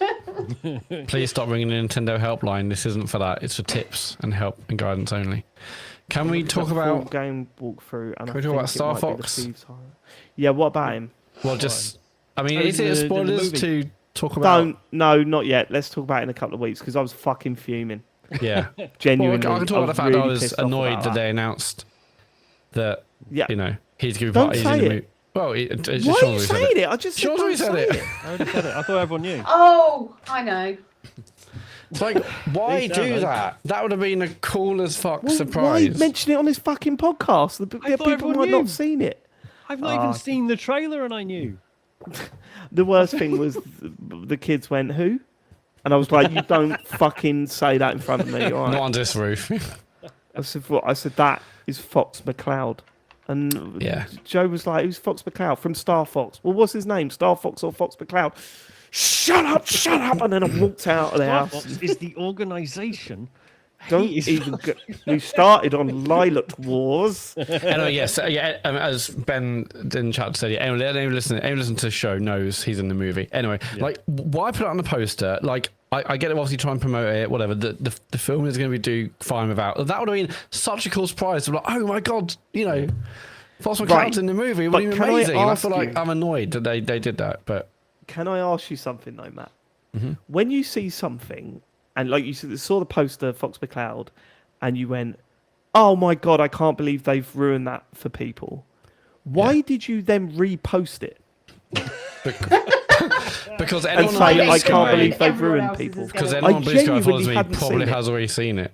Genuinely hadn't seen it. I hadn't seen it, and I looked was all up, over the and you were timeline. going, Yep. "Yeah, but all over your timeline, Matt. Yours." What, do you not follow anyone in video games?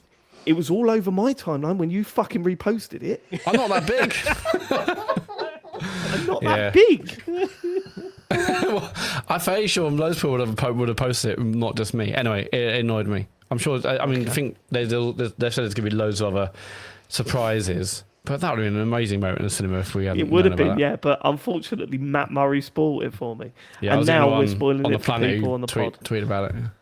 If people listening to this pod don't know that's happened last week, then wow. Matt, that is such a wild thing to say. I had no idea until you'd retweeted it, and It's I've not easy seen to it forget. since. It's easy to forget. We do a news section because some people genuinely rely on us to find out what's going on. Me? Do they? Me? Jesus. Shit, we still in the news? Right, We're we've got still in the come on. news, and I got one more to go. Fucking It's hell. another Nintendo one, but it's a bit of a negative one. So the Nintendo have announced that in the US, from May onwards, new Nintendo, so first-party titles, basically they're going to cost more to buy physically than digitally. So the first game to do this is going to be Yoshi and the Mysterious Book. So you've already been able to pre-order the digital version at $59.99. And yes, they've announced the physical version will be $69.99, and that's going to be how they operate going forward. I've seen a few people going, "Oh, well, that's good that digital's cheaper." It's like, no, digital's not cheaper. Physical's more expensive. Digital is what digital always cost, Yeah. and they're just putting the markup on the physical one. Yeah. I don't think it represents a saving if you're a primarily digital person. But And it is a problem for me, who lives in a family with 3 Switches. Oh, feel sorry for me with all the consoles. But it is when you've got 2 kids and they've got their own Switches or whatever, and you want to buy a game that you can all play currently digitally, you can't do that. They would have to play the same game on their Switch because you can only share it with one other console. Whereas like the physical ones was great because we could just pop it out and then people could just play it as and when they want. But look, games are getting more expensive and this is shit. But this is where we're at, right? Yeah. I think I'm going to have to buy 2 copies of fucking Tomodachi Life. More on that in a bit. Right, That's okay, I'm really that's wanting like to the talk about that. first Switch game where me and Isaac are both like, we both really want this, and we're both going to play it at the same time. All right. Yeah. You wait until fucking the next Animal Crossing comes out. You'll end up That's like James true. Farley, mate. That'd be dangerous. End up like James Farley. Yeah. But just out of interest, where you're at with Isaac now, if Animal Crossing does come out and it's the same setup as the last one, will you want to share an island or have your own? I think I'm going to need my own because Isaac's still at that point where nothing he does makes any sense.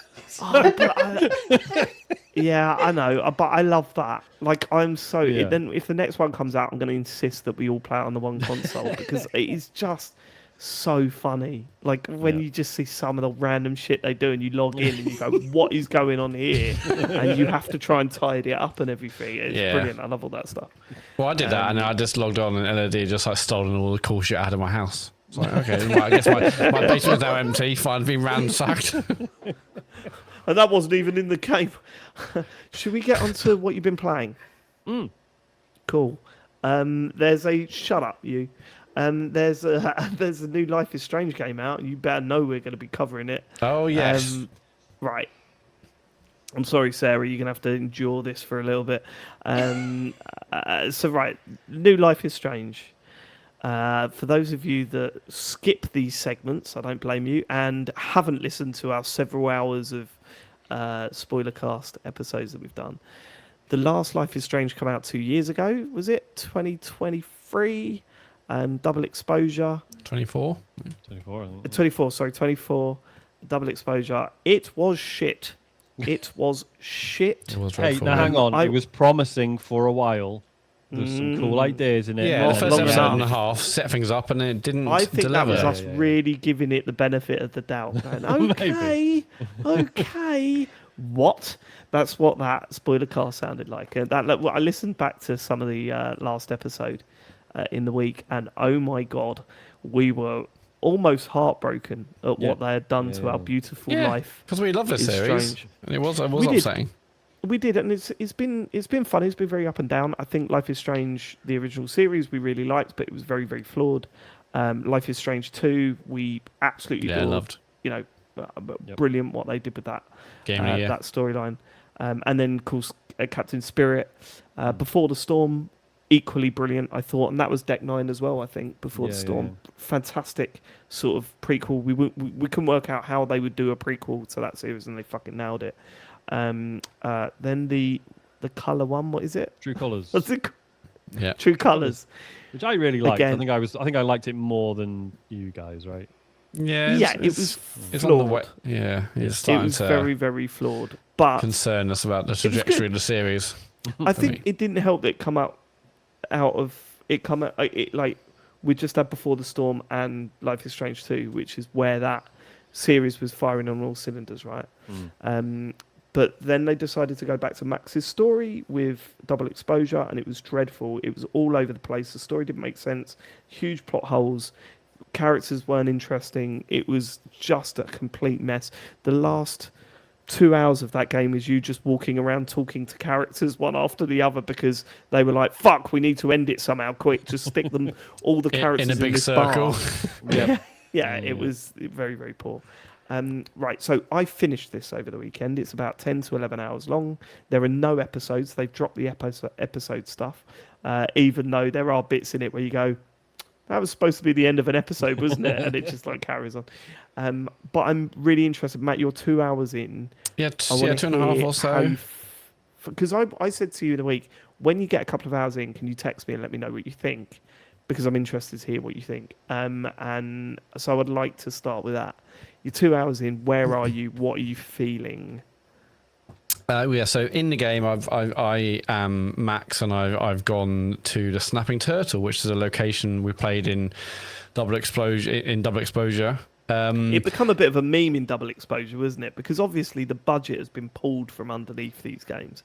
They've like halved the staff as well between Double Exposure and this, right? Totally, but they were already making huge cutbacks by True Colors. True Colors come out, and with Double Exposure, it become a bit of a joke on our podcast where it was like, oh, we're going back to you need a setting, but you haven't got the money to create a new environment. It felt so small because everything was in then. Snapping Turtle or the university or there wasn't much. I mean, this I was like, okay, well, when you start off the game and you're in locations from the previous game, I'm like, okay, well, this kind of makes more sense. Like, this feels much more like a sequel to Double Exposure than I thought it would do, actually. Yeah. Which I think actually, it makes sense. It makes sense to do that, especially given the cuts.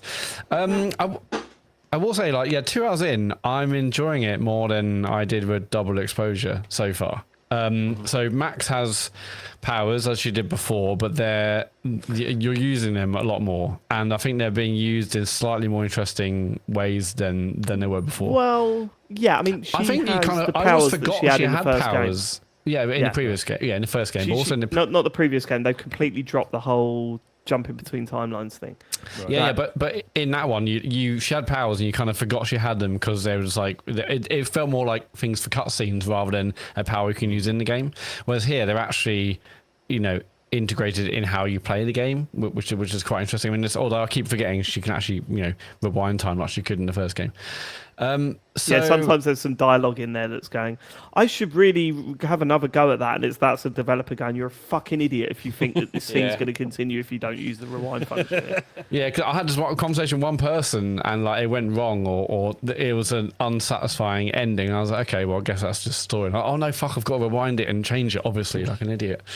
I really like the fact that we obviously have joked and other people joked about the fact that the way they've talked in the past, saying hello, etc., and a character you play. I mean, how can I get spoiled for the first couple of hours or talk about the characters you play? Everyone knows Chloe. Okay, it's a big. Some people might not have seen a trailer, David. There might be a spoiler for some people. They might not have seen it. Now you've ruined it. But no one looked at that trailer and went, "Oh my god, this has ruined it for me." Have a look, everyone. No one's doing that. Okay? You probably did actually. Anyway, there's a Chloe's in it, and one of the first things you hear is she's like, I think she's looking at an old. It's a version of the past, and she's like, oh yeah, hella, that's the stuff I used to say, not anymore, or whatever she said. I thought it was quite like a little. She looks at the camera and goes, right, guys, guys, I don't say hella anymore. I don't say hella, never say hella. But yes, I think so far, 2 hours in, I'm actually a fan of the fact they're actually using her abilities a bit more interestingly. The premise is set up nicely. I think it's got it's got an interesting start. But then, like the start of the previous game started well. So who knows? Yeah, I mean, this is more down the line, right? The start of the previous game was very much like there's all this weird stuff going on. What does that mean? And then it came to nothing. Whereas like the opening to this is like. There is a fire or several fires, and you have to work out how they. It literally treats it like a detective game. You see the fire.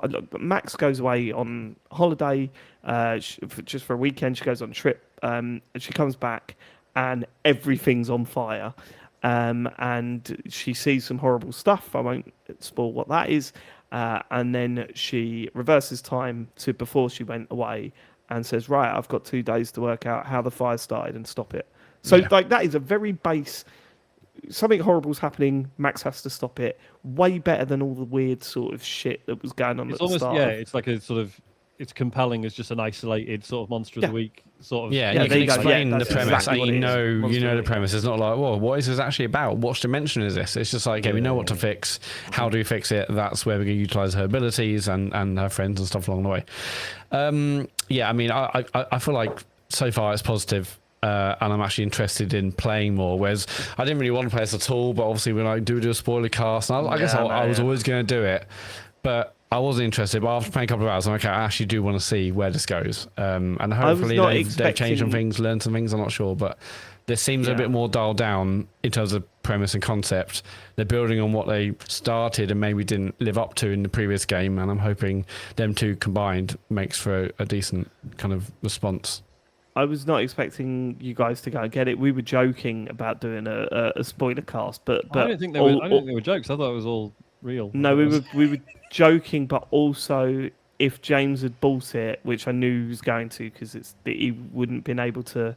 This is billed as the end of the Max and Chloe story. Yeah. There's no way you wouldn't have seen that to the end. So we would have definitely done a spoiler cast on it, just if it was just me and James. But we wouldn't have expected you guys to get it because fucking hell, after the last one, I mean, this was £45. Right, okay. So What? It's really no, it's £45. It's really interesting that you bring that up, Matt, because after 2 hours, the reason why I sort of seen that as a sort of line and I wanted to know your opinion on that is because I got to the 2 hour mark and I went, oh, this isn't bad. That's weird. This isn't bad. This is not bad. We might be okay here.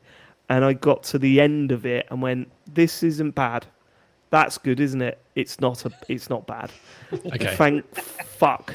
So Like not it's bad not out of 10 is better than the previous one. That's fine. It is not double exposure. I think.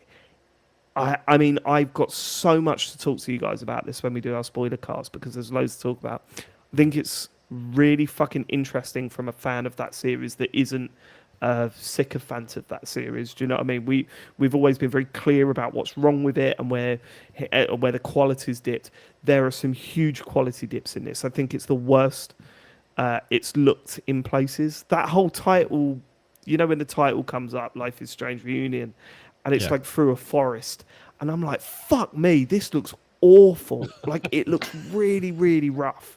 And there are times where it looks okay, but that in particular. It's always that thing where, like, as you're going through a scene, like typically when before you're in control of the character or have kind of almost like panning shots of the location you're in, it would do that thing where it's like it's loading it, and then the textures kind of like improve, like the LED, like the level of detail is like improving as the cutscene is happening.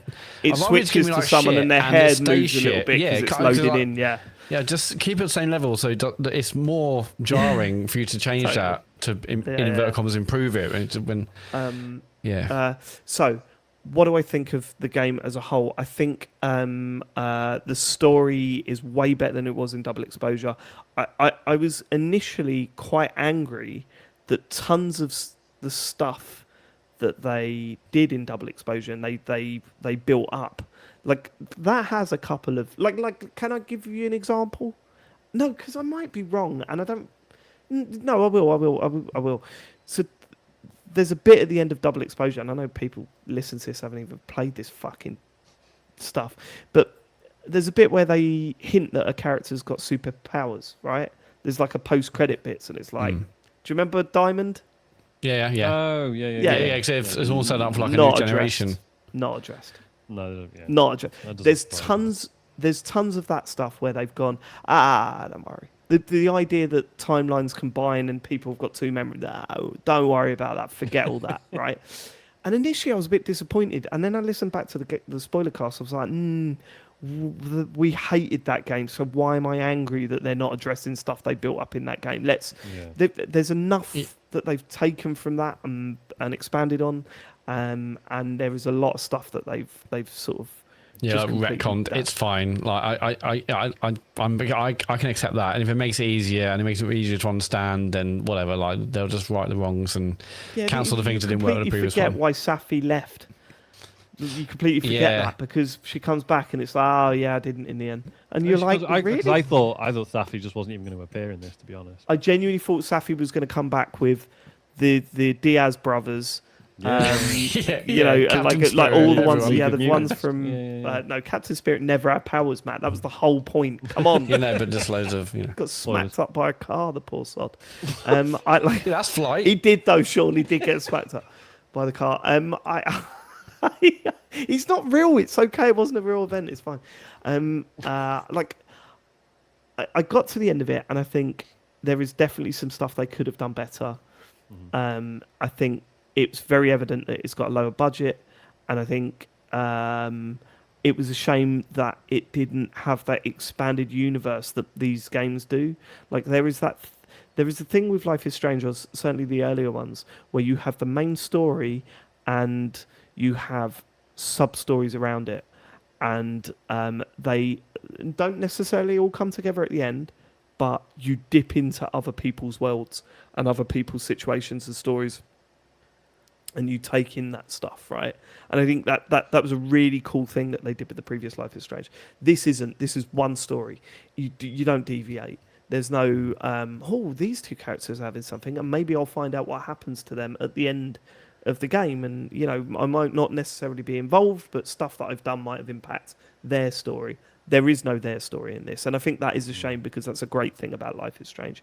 Yeah. What I will say, and I think this is a really, really impressive thing, is that they do handle Max and Chloe well. They keep that relationship and it fucking works. And there are times where you're looking at that and going, holy shit, like why the fuck did they bother with Safi and Max? Because it really highlights how shit that relationship was in that last game. Like this is Amanda and Max, and Amanda and Max, all of that. And although I was weirdly nostalgic when I saw those characters again and walked around the snapping turtle and the campus again, there was part of me that was like, oh yeah, that's where Max went in there and then opened up the timeline, and there is a bit of that, but I felt satisfied with where Max and Chloe went, and although there was some parts of the story that I think didn't quite work, and I would never put this up there with Life is Strange 2 or Before the Storm, which to me is the peak of the series,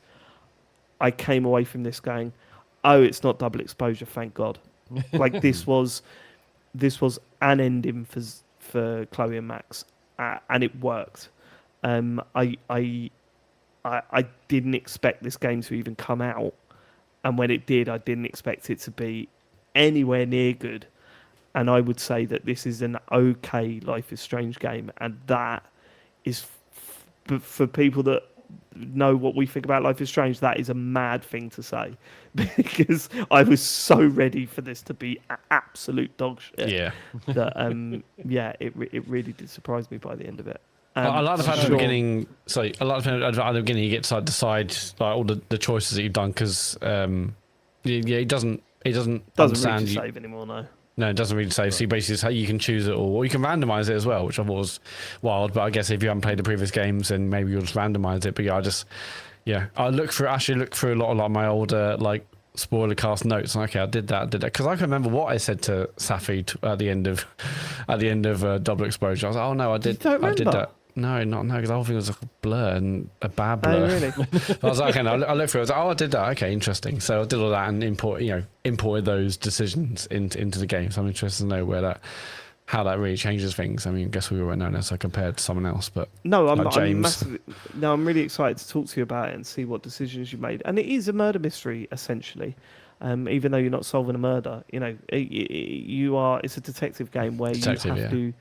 You'll piss yourself, Sean. It does this whole intro bit, and then it goes, comes up, screen goes black with a dialogue box. It goes, right, the game is afoot. Oh. You must now everything from here. You must gather your evidence and decide who started the fire or whatever. And so it makes it very obvious that you are supposed to be looking at everything that you can see and trying to take in as much as you can. And I'm very interested to find out how well you did in that regard, if you managed to.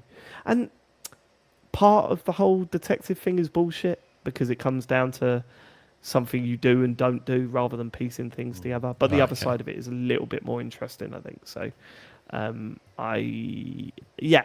look, not up there with the best of them, but I'm blown away that I'm not coming onto this podcast and saying, what a pile of shit, I never want to see Max's face again. For me, that's an achievement off of the back of Double Exposure. So yeah. No, I was like, I've gone from like begrudgingly, because I thought we were serious about doing a spoiler. Well, we are serious about doing a spoiler. Right. We're going to do one. I thought we were, but yeah, I'm in, I think. Okay. I'm fascinated to see what you think. All I'd say is, warning, it drops a load of stuff from Double Exposure. And at first I was like... But like say, that's probably the right thing to do, right? Yeah. I think that's... At first I was like angry about it, and then afterwards I was like, oh... Yeah, because I remember us talking about that character being... the next generation. That I'm saying of a new and we series. were all going, oh, brilliant. Is it that it? Now everyone's just got powers, have they? And it turns out that probably not. And fine, and I don't think we'll see another Life is Strange game. I think that is where they will end it, even though potentially it could continue. I don't think it will, but at least we got that ending, and we've got an ending to Zoe's story, and Zoe to Zoe, Max and Chloe, Max and Chloe's story, and I do think my opinion of their relationship changed at the end of this game, and that's cool. Yeah, it's cool. It was cool. Yeah, weird. The only other thing I played, I didn't write it down because I played a bit of Screamer, the racing game. I'll talk about it more next week. I need to put more time into it. It's a racing game with an anime story wrapped around it. And perfect. Look, it's got really good reviews and everything, and it felt good when I was driving it, but it was, here's 3 seconds of driving and now watch 45 minutes worth of dialogue from character. And I'm like... yeah, this probably checks out, but at the same time, I just want to get in the car and drive around and shit. Mm-hmm. I will say this though, how this hasn't been done like a manga driving game or an anime driving game has been done before, has it? Because yeah, there's fucking hell. I mean, shit, what's it called? Initial D. No. Yes, Initial D. Thank Yeah. you. There's been Initial D games where they have like, so, and as you drive in, there'll be like little box outs with the characters' faces, and they're like shouting shit at you and stuff. Okay. Yeah, so that is kind of a thing. Sorry, Sarah. But this feels like I was going to say, wasn't that just the anime? I didn't realise they had games as well. Yeah. I don't know if they're any good. Is that one with the really banger opening theme song? Is that Initial D? They've got loads, really cool like Eurobeat soundtrack, like running in the 90s and stuff. It's like a classic.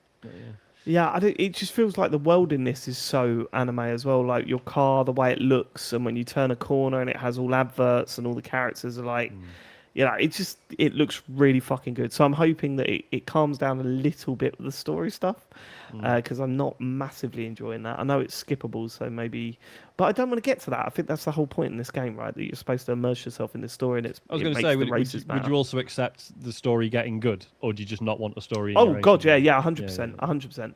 I think it just needs to be a little bit more concise. But that's the way those games are written, right? There's from my experience anyway, and I'm not a massive anime fan, but there seems to be a lot of needless dialogue in these sort of things that needless to my needs, right? Okay, like there's a lot of going into minutia detail about characters and what they like and what they don't like, and there's part of it, it's like, there was a whole bit in this, I think it was a dog in it, and he was talking about the dog phrases, and I was like, I don't give a fuck, mate. All right, you like a dog, okay, fine.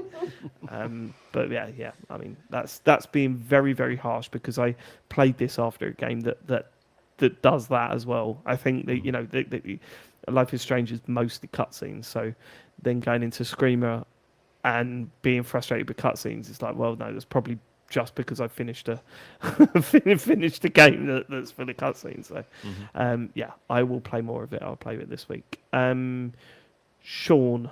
Hello. I'll rattle through most of mine, I think. So yeah, Esoteric Ebb finished. Fucking adored it, start to finish. Lives up to it.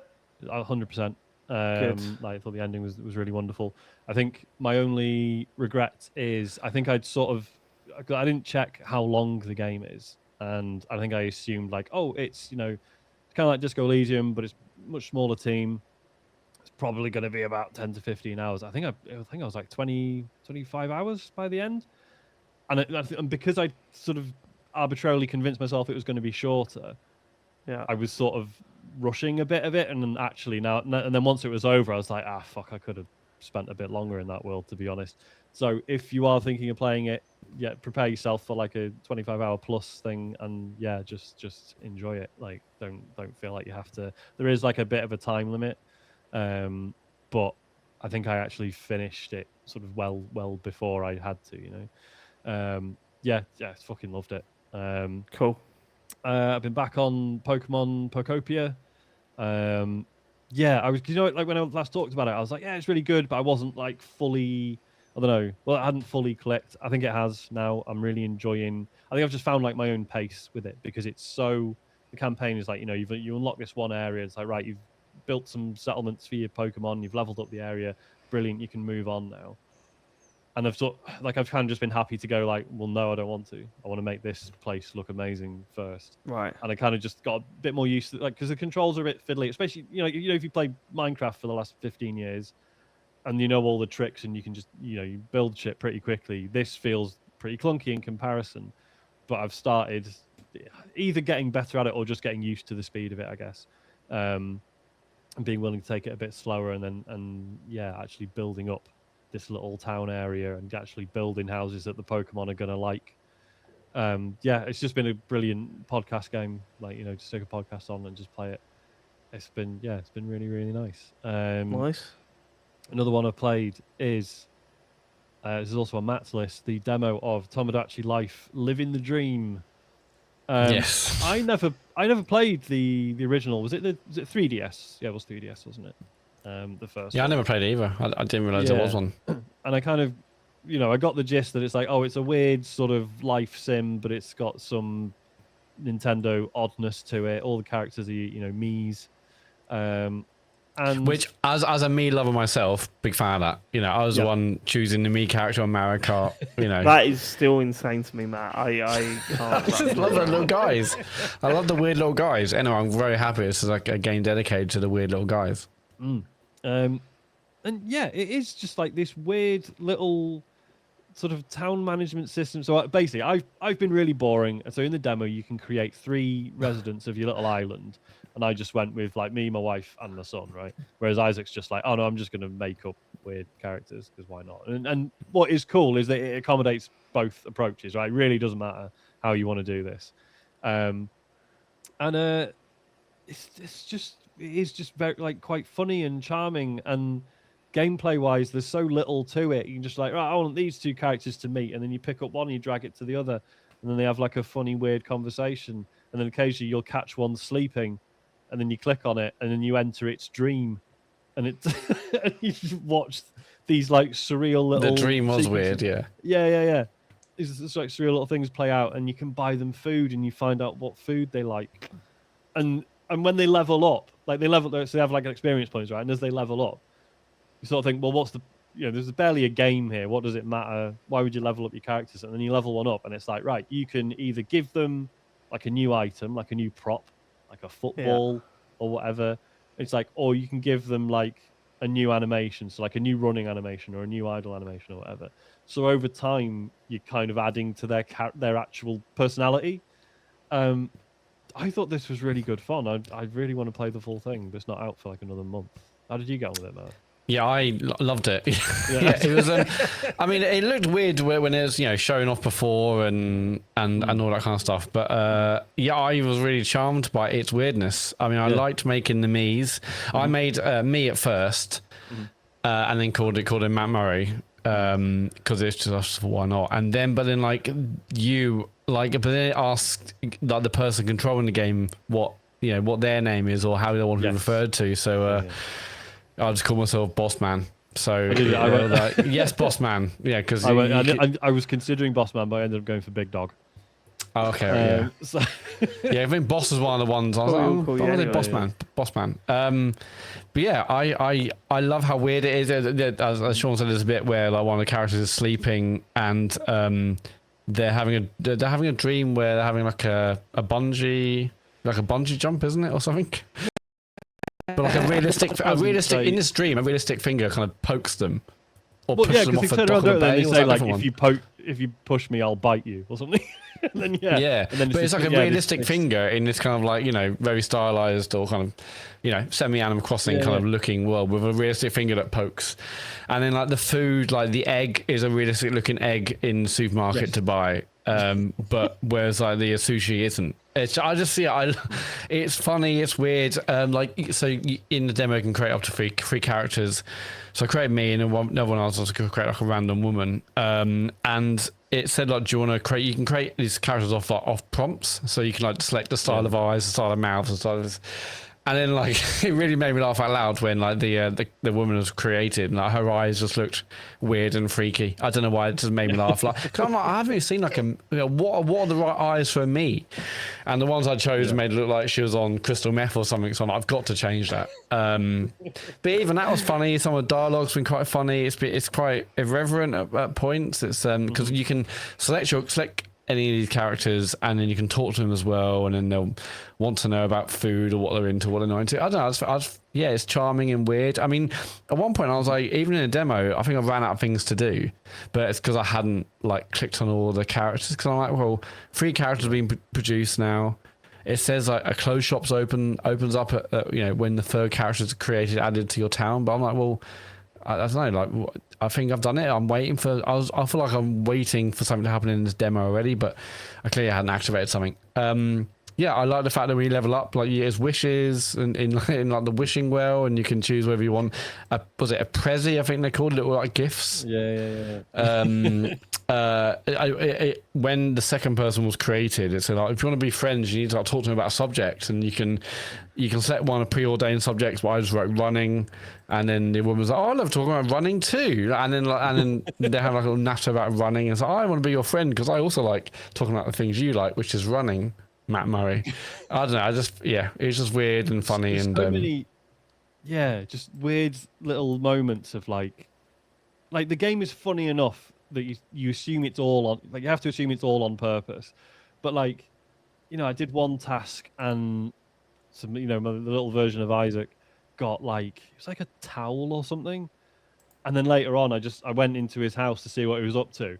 And he was just sitting on the floor, cross-legged, just looking at this little towel on the floor and smiling. Is that not the elastic from the bungee cord? Oh, yes, the bungee cord. Yeah, the bungee cord. Yeah.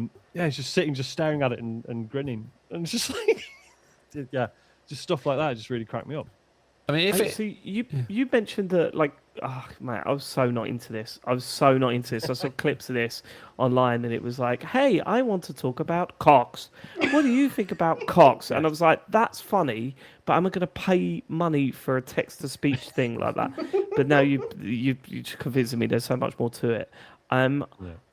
When you say that you and Isaac are in it one each, is this not a game that would be better suited to having like a shared experience, like the Animal Crossing thing?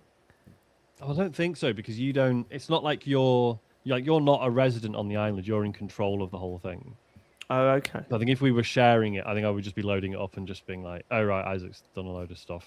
Right. So it's more about so it's more about you're creating your own little sub characters that you're mucking about with. Yeah. Right. Okay. Yeah. Cool. So me just adding, myself, my wife, and child is a staggering lack of imagination on my part. Right. You Sure. can do whatever you want in this. Like, it really doesn't matter. You're talking to a man that plays as his me on Mario Kart, so don't worry about that. Don't worry about that.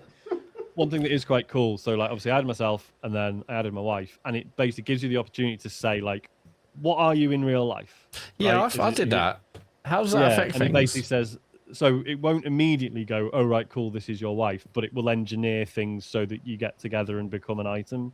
And I don't know how that works in terms of children, because at some point we're going to realise that Isaac is our child. Well, that's the weird thing. So I created a random woman a second, and I was like, "Oh, actually, I'll do Elodie. I'll create Elodie." I've got so many jokes that will get me in trouble. Okay, fine.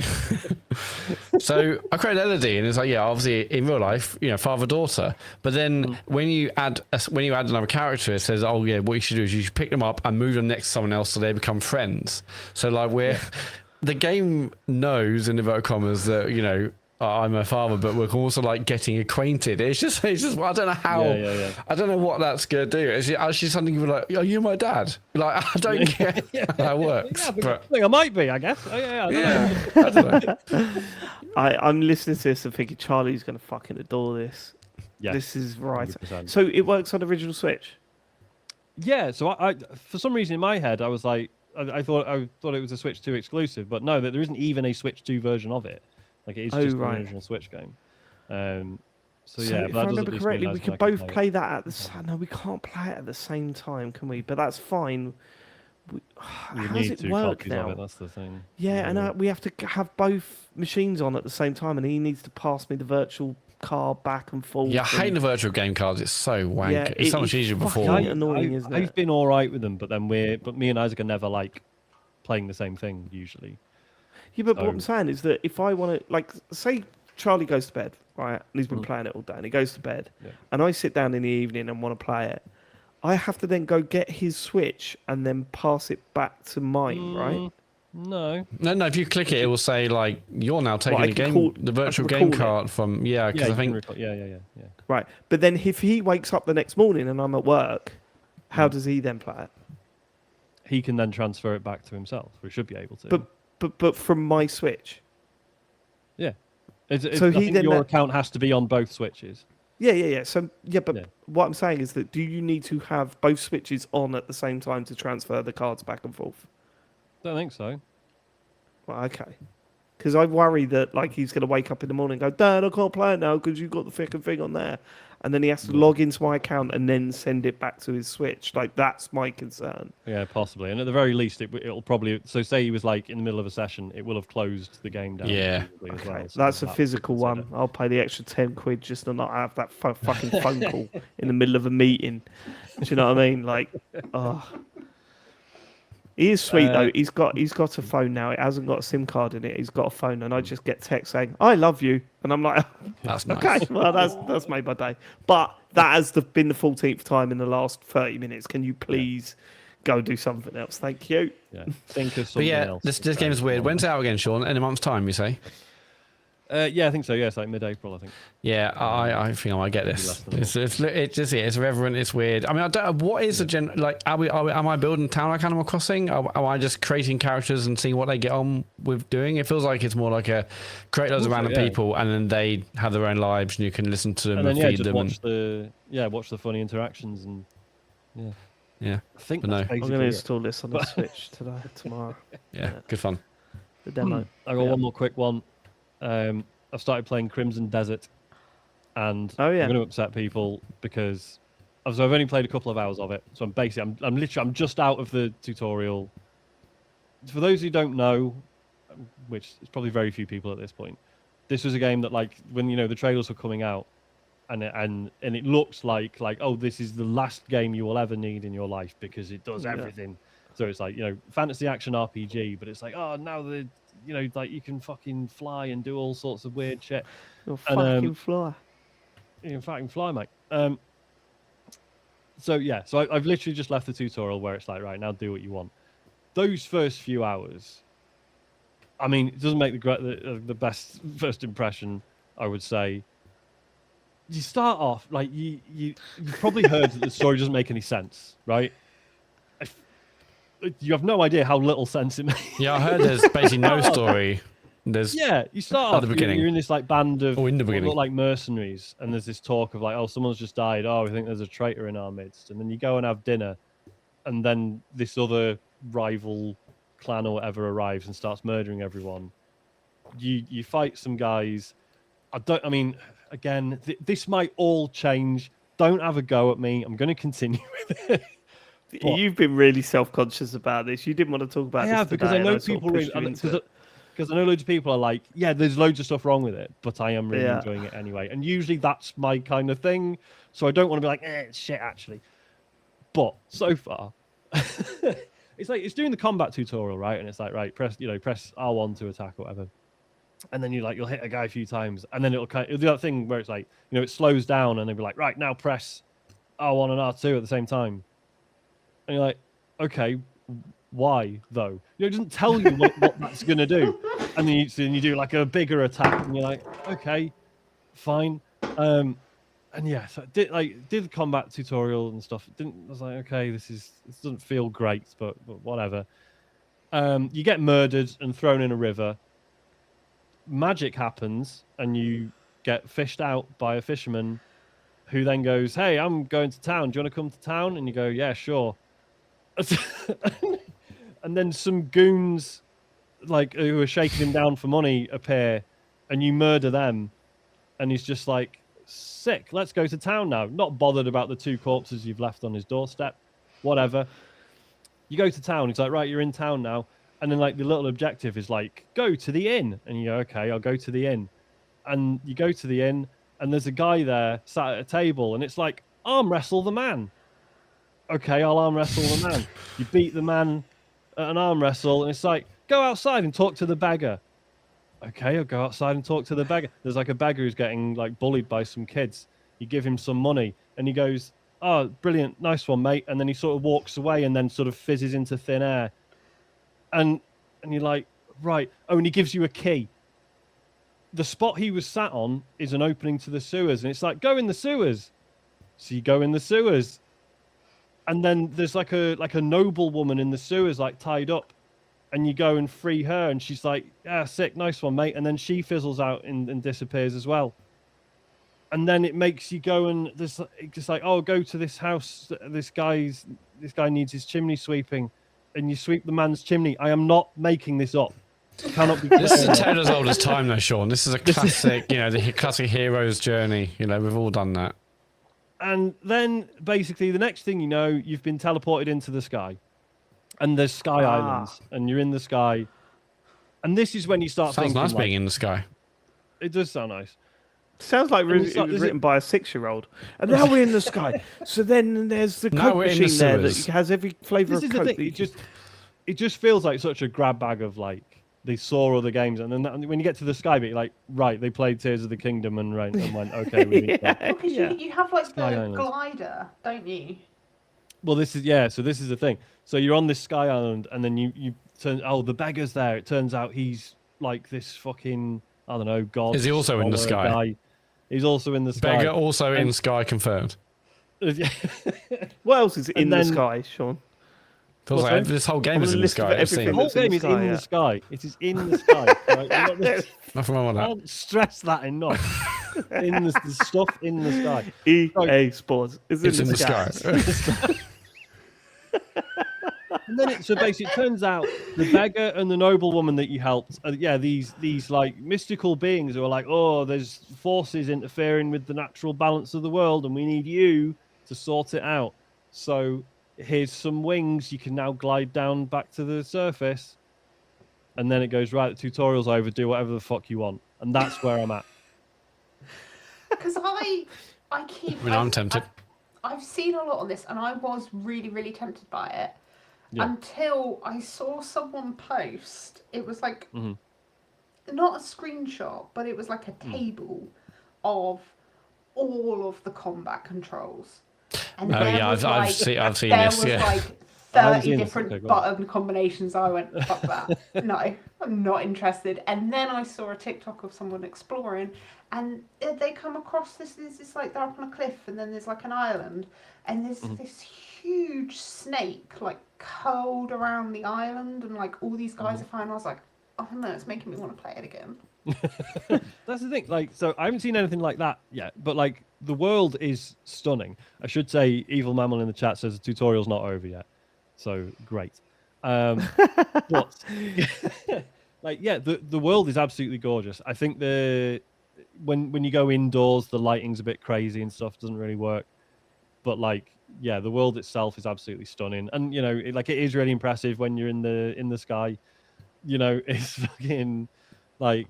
It is ludicrous how good it looks. Like you almost can't believe, you know, you're like looking around at the landscape. Like, I can't believe this is the game that did that shit with the beggar 10 minutes ago. Like, this is.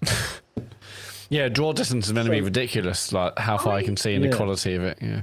Yeah. It's absolutely unreal. I thought it was an MMO, but I feel like it's the same team who made previous MMOs. Is it Black Desert Online? Yeah. That's why I thought it was an MMO. So I am intrigued, and it's just weird, mad highs and awful lows. None of it makes any sense. I will continue. Okay. What a game! Yeah, I've got us to try as well. So I'm eager to see how mad it is. But it is like an everything game with potentially hundreds or thousands of hours of content in it. But I just want to see what the hell it's about. I know John's enjoying it. Was he? He's been talking to me. Yeah. He said it looks absolutely stunning in places. So yeah, it really does. Yeah, I heard once you go to the initial overwhelming nature of the game and being in the sky and the sewer, etc., then like it does open up about being in the sky. It does open up and like, you know, it does show you what it is about story wise and character wise, but it just looks mad. Like when you are in the sky, there's a bit. We get it. You played 2 hours, Sean. But it's again, it's sort of emblematic of how weird this game is, in that it's so stunning, and it's like, all right, you got to make your way over to this other island in the sky, and you're just running between these floating platforms, and it's just like, oh, okay, I'm going to jump to that one. Okay, I'm going to go to that one now. I'm going to go to that one, and then that one, and that one, and you're just like, this is really boring, and it feels like it was put in just to be like, oh, we need something for the player to do here, rather than just going up and then going, cheers, thanks for the wings, see you later. And it just feels so arbitrary. But yeah, I don't know, man. We'll see. We'll see. Well, it's close to only 5 million copies, and they're talking about a Switch 2 potential version now. So can't imagine it's doing okay. it running on the Switch too, but yeah, we'll see, I guess. It said there will be compromises, but they're interested in doing it. But yeah, obviously, like share There prices. may not be any Sky. Yeah, it'll be out of the sky. Share prices obviously dropped Sky. 30% when this game came out, or because of the reviews. But it's obviously selling incredibly well. So. But again, the reviews are so mixed, aren't they? There's like people who hate it, people who absolutely love it, most of it sort of in between. They're like, yeah, there's no way of having a consistent opinion about this game. I don't think. Bizarre. All right. That's me. That's all I've played. Sarah, what have you got on your list? Not a What have you lot, been playing in the past 18 months? So it turns out that if you're already a bit into Warhammer and then you move to Nottingham, you get way more into Warhammer. Yeah. So, and also because we moved from what was essentially a slightly bigger studio flat. It was a studio flat with an extra couple of walls, so it was technically a 1-bedroom, but it's fucking tiny. We've now moved to like a 3-bedroom house because we've moved out of London. So we've actually got a really nice setup. So I obviously got well into my painting, like miniature painting.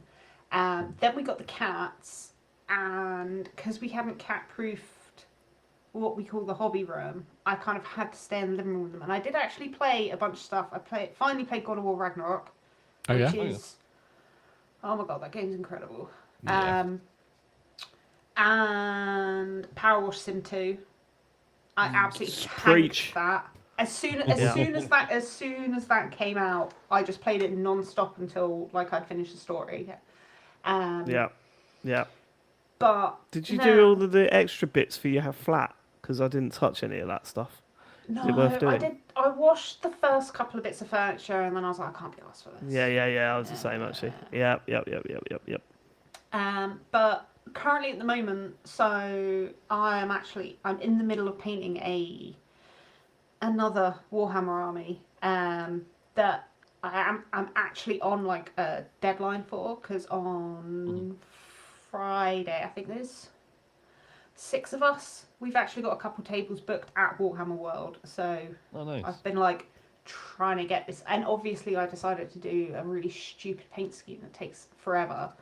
So I haven't really been playing a lot. Also, just I think a little bit of burnout and a little bit of like just everything going on in the industry while also working in it. I'm like, I just can't. I hate video games at the moment. But funnily enough, this came up on your last episode. I absolutely rinsed Clover Pit because it came out on mobile. If you had Balatro on your phone and you played a lot of Balatro, don't get this, because don't get this as in it's really good, or don't get this as in it's really good, but it is it has that just one will run thing to it. No. And because you're like playing it and you're like, oh, I see how people get addicted to gambling now.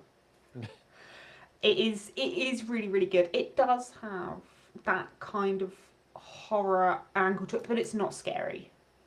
Okay. It just has this kind of... Do you promise? Yeah.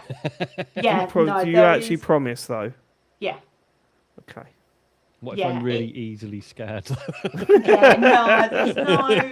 There's like some of the items you can get are a bit gory, and it has this kind of grungy sort of Saw kind of aesthetic to it. But there's no jump scares, there's no scary stuff in it. It's just the kind of like skin over it. Right. Okay, but the Ark Raiders menu makes me scared. So, I mean, that's the sort of level we're talking about at this point. Too much of a scaredy cat for this, Yeah. The menu. The menu. Not even the game. There's just a character that walks past in it, and I go, fucking hell, thinking it's a reflection of the screen. But it does also work really, like with Balatro, it does also work really, really nicely on your phone as well. Right. But yeah, I absolutely rinsed that. And then a couple weeks ago, Ball Pit came out. That is certainly a good game.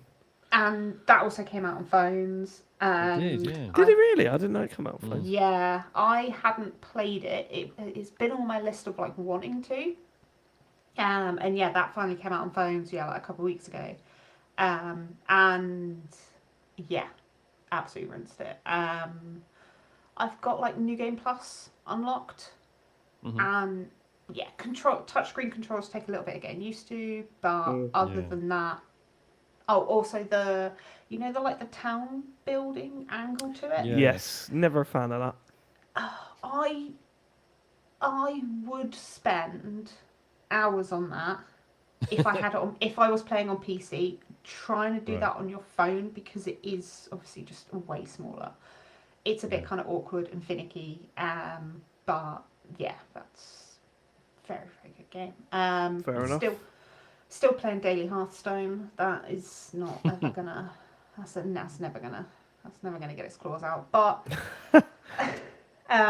also, yeah, we've had a new World of Warcraft expansion in. Oh, yeah. It's been out for like a month now. It's really good. Turns out that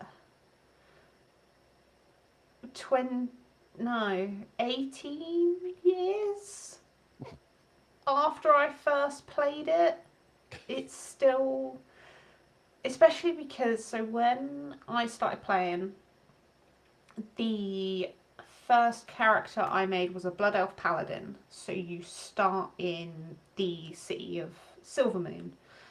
And that is the main hub city for this expansion, but it's been kind of completely redone.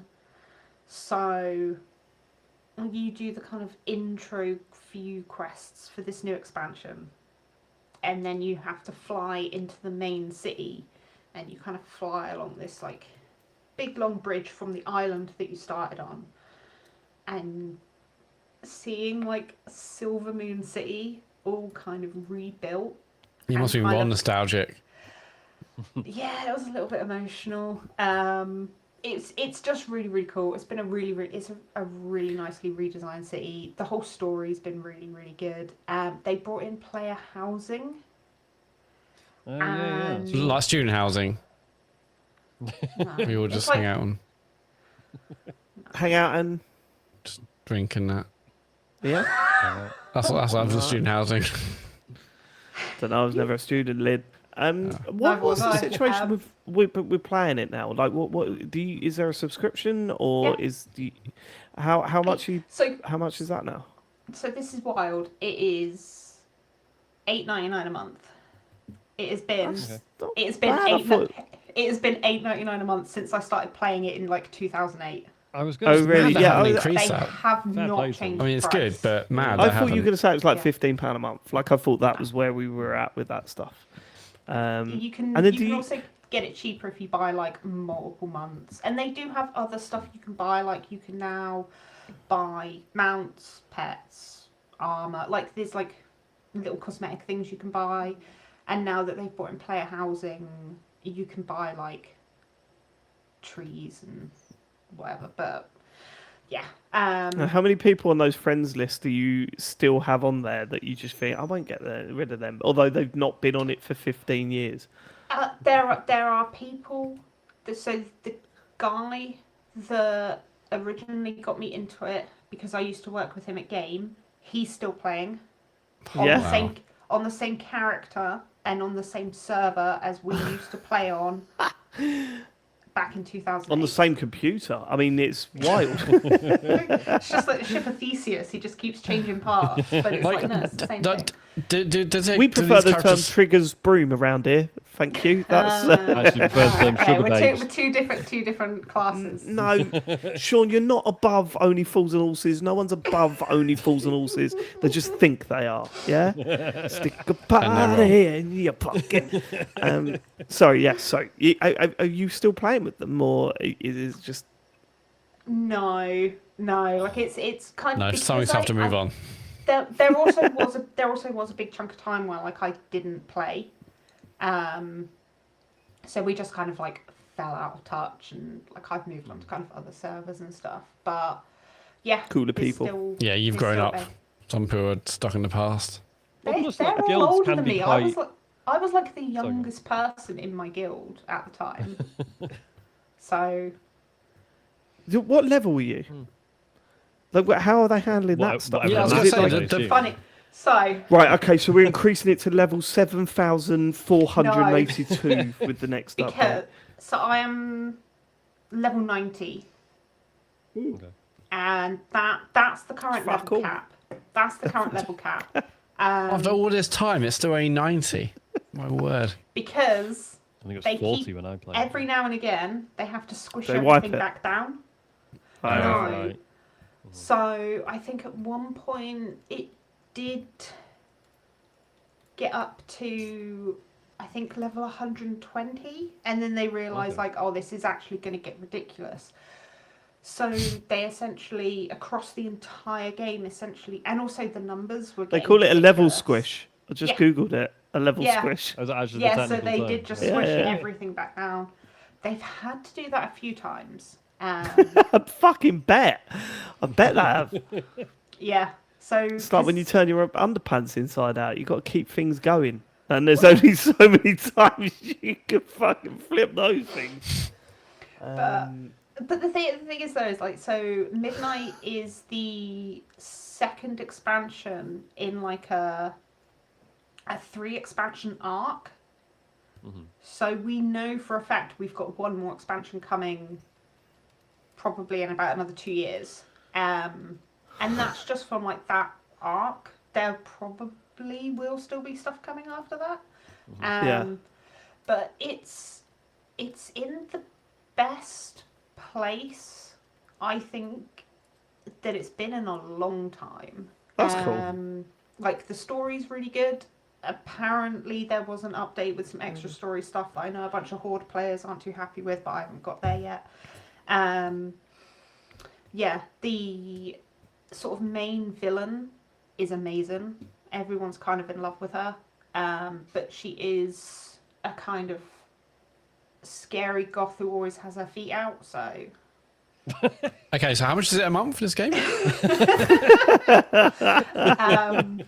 There's also, obviously, player housing is essentially like... I think like The Sims, you can have a house and you have your house and you can kind of put stuff, but you can decorate the outside and the inside.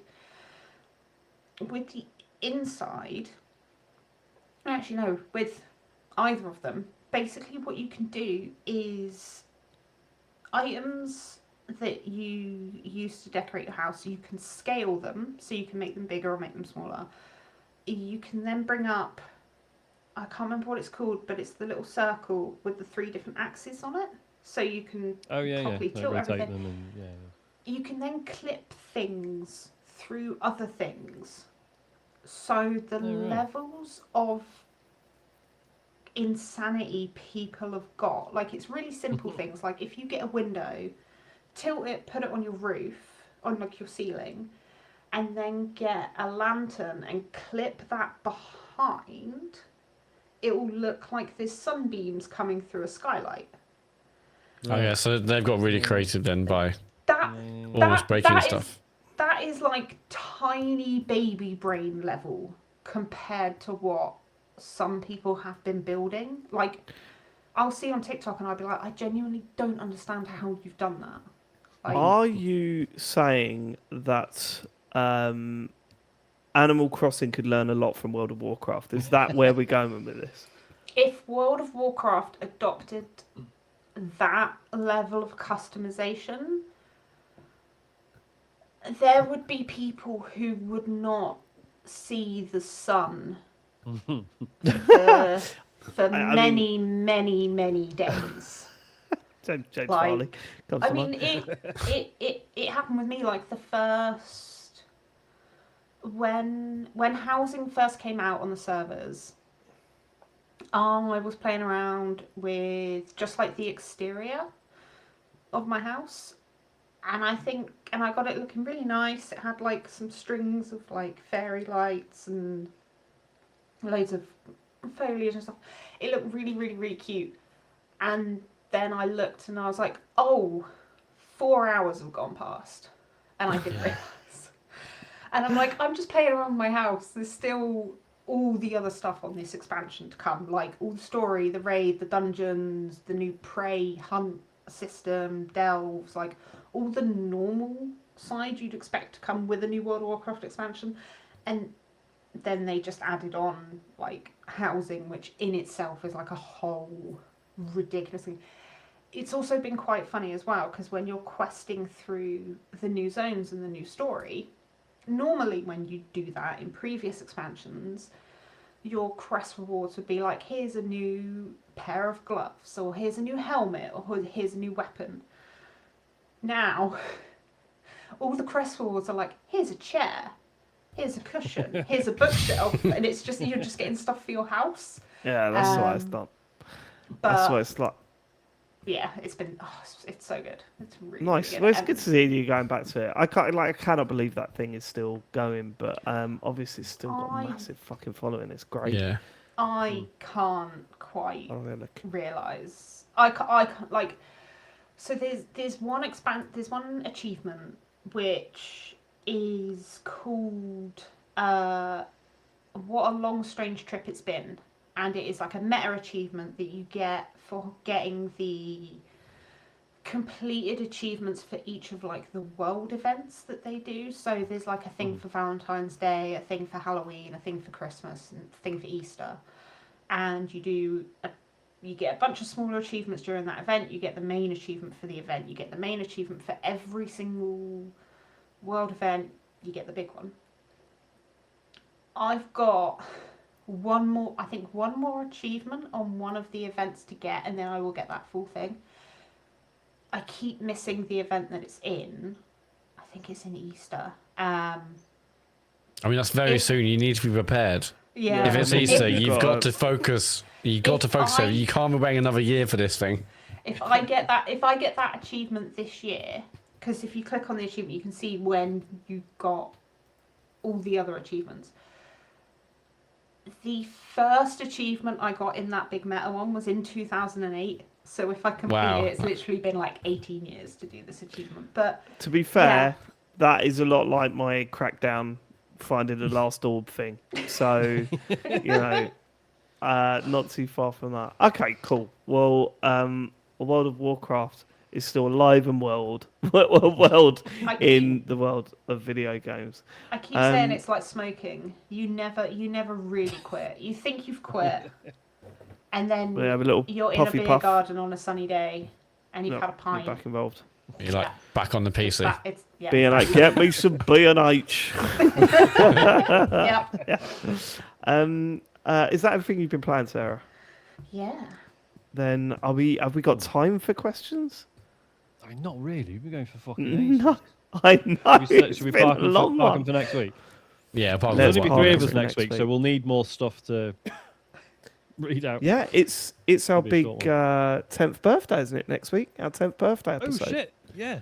So I think we're going to do a questions, like really focus on questions next week. So please do send in questions about the pod over the last 10 years, maybe your favourite moments. If how much we've inspired you, how we improved your life, how we're the best, etc. Successful podcast. Yeah, that's how could I be as good as you guys? I can't. So what can I learn from you? That kind of usual shit, For sure. Just send in all of that stuff. How they do that? tcgs.co. There's the link to the contact form there. Yeah, to the contact form there. Please do get in touch. It is 10 years of TCGS next week.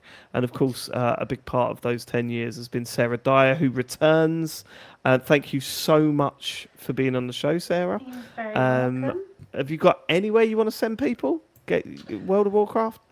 No, I just want to say that, like, part of me goes, how the hell have you been going 10 years? And then I realised that I started listening in COVID, which was like 6 years ago. 6 years ago, yeah. Like, what is going on? 4 years of bullshit before that. Always a gold. Yeah. No one called it the Golden Years, Matt. But thank you so much. Thanks for joining us. It was great to have you back on the show after so much time away. Matt, can we do the socials and let's get to bed? Yes, streams wise, Play by the Bell this Thursday, Sean? Question mark. Yeah, why not? Play by the Bell is still going. What did you play last week? Oh, I saw the thumbnail. Oh my god, I didn't talk about it. I played Funny Raccoon Game. That's the one. Yes. I was just watching the stream because it was fucking nuts. Oh really? Yeah, just very weird, scrappy sort of indie platformer. Yeah, just going. You don't even have to watch the whole thing. Just skim through it. Jump forward 10 minutes and go, what the fuck is this? And then skip another 10 minutes and then go, what the fuck is it? And then just keep doing that. Cool. Well, yes, Funny Raccoon Game, Play by the Bell. That if you want to watch last week's stream and all the previous ones are on our YouTube channel. But this Thursday at 9 at twitch.tv/TCGS code to watch Play by the Bell. Note, James is out away, so no Reanimal this week. We'll come back to that when James comes back in a couple of weeks. But if you have a Twitch account and an Amazon Prime account connected, and we get something called Prime Gaming. We get a free subscription to give to any channel of your choosing. Why not go to our channel, maybe when Sean's streaming on Thursday night, to give us your free subs. We really appreciate those that do. We're on Patreon if you want to support what we're doing. There's exclusive monthly bonus podcasts. There's talksovers. You can be a full Nels member. You can get access to the Discord channel. It's all over at patreon.com/TCGS. And the website's tcgs.co for links to that Discord. For links to our social channels, our podcasts, our store, our Strava club. It's all over at tcgs.co. And yes, next week's our 10th birthday, literally on the 6th of April. So on the Monday we record. Go over there and send some questions if you want. We're going to... money. And money, yes, send money as well. But yeah, tcgs.co if you want to send us a question for next week's big 10th birthday celebration thing. Well then, thank you so much for living it. We will catch you next week, and we hope you have a lovely time with your video games. Goodbye, everybody. Sounded quite patronising. Wasn't. Bye. Bye. Okay. All right, bye, everyone. See ya.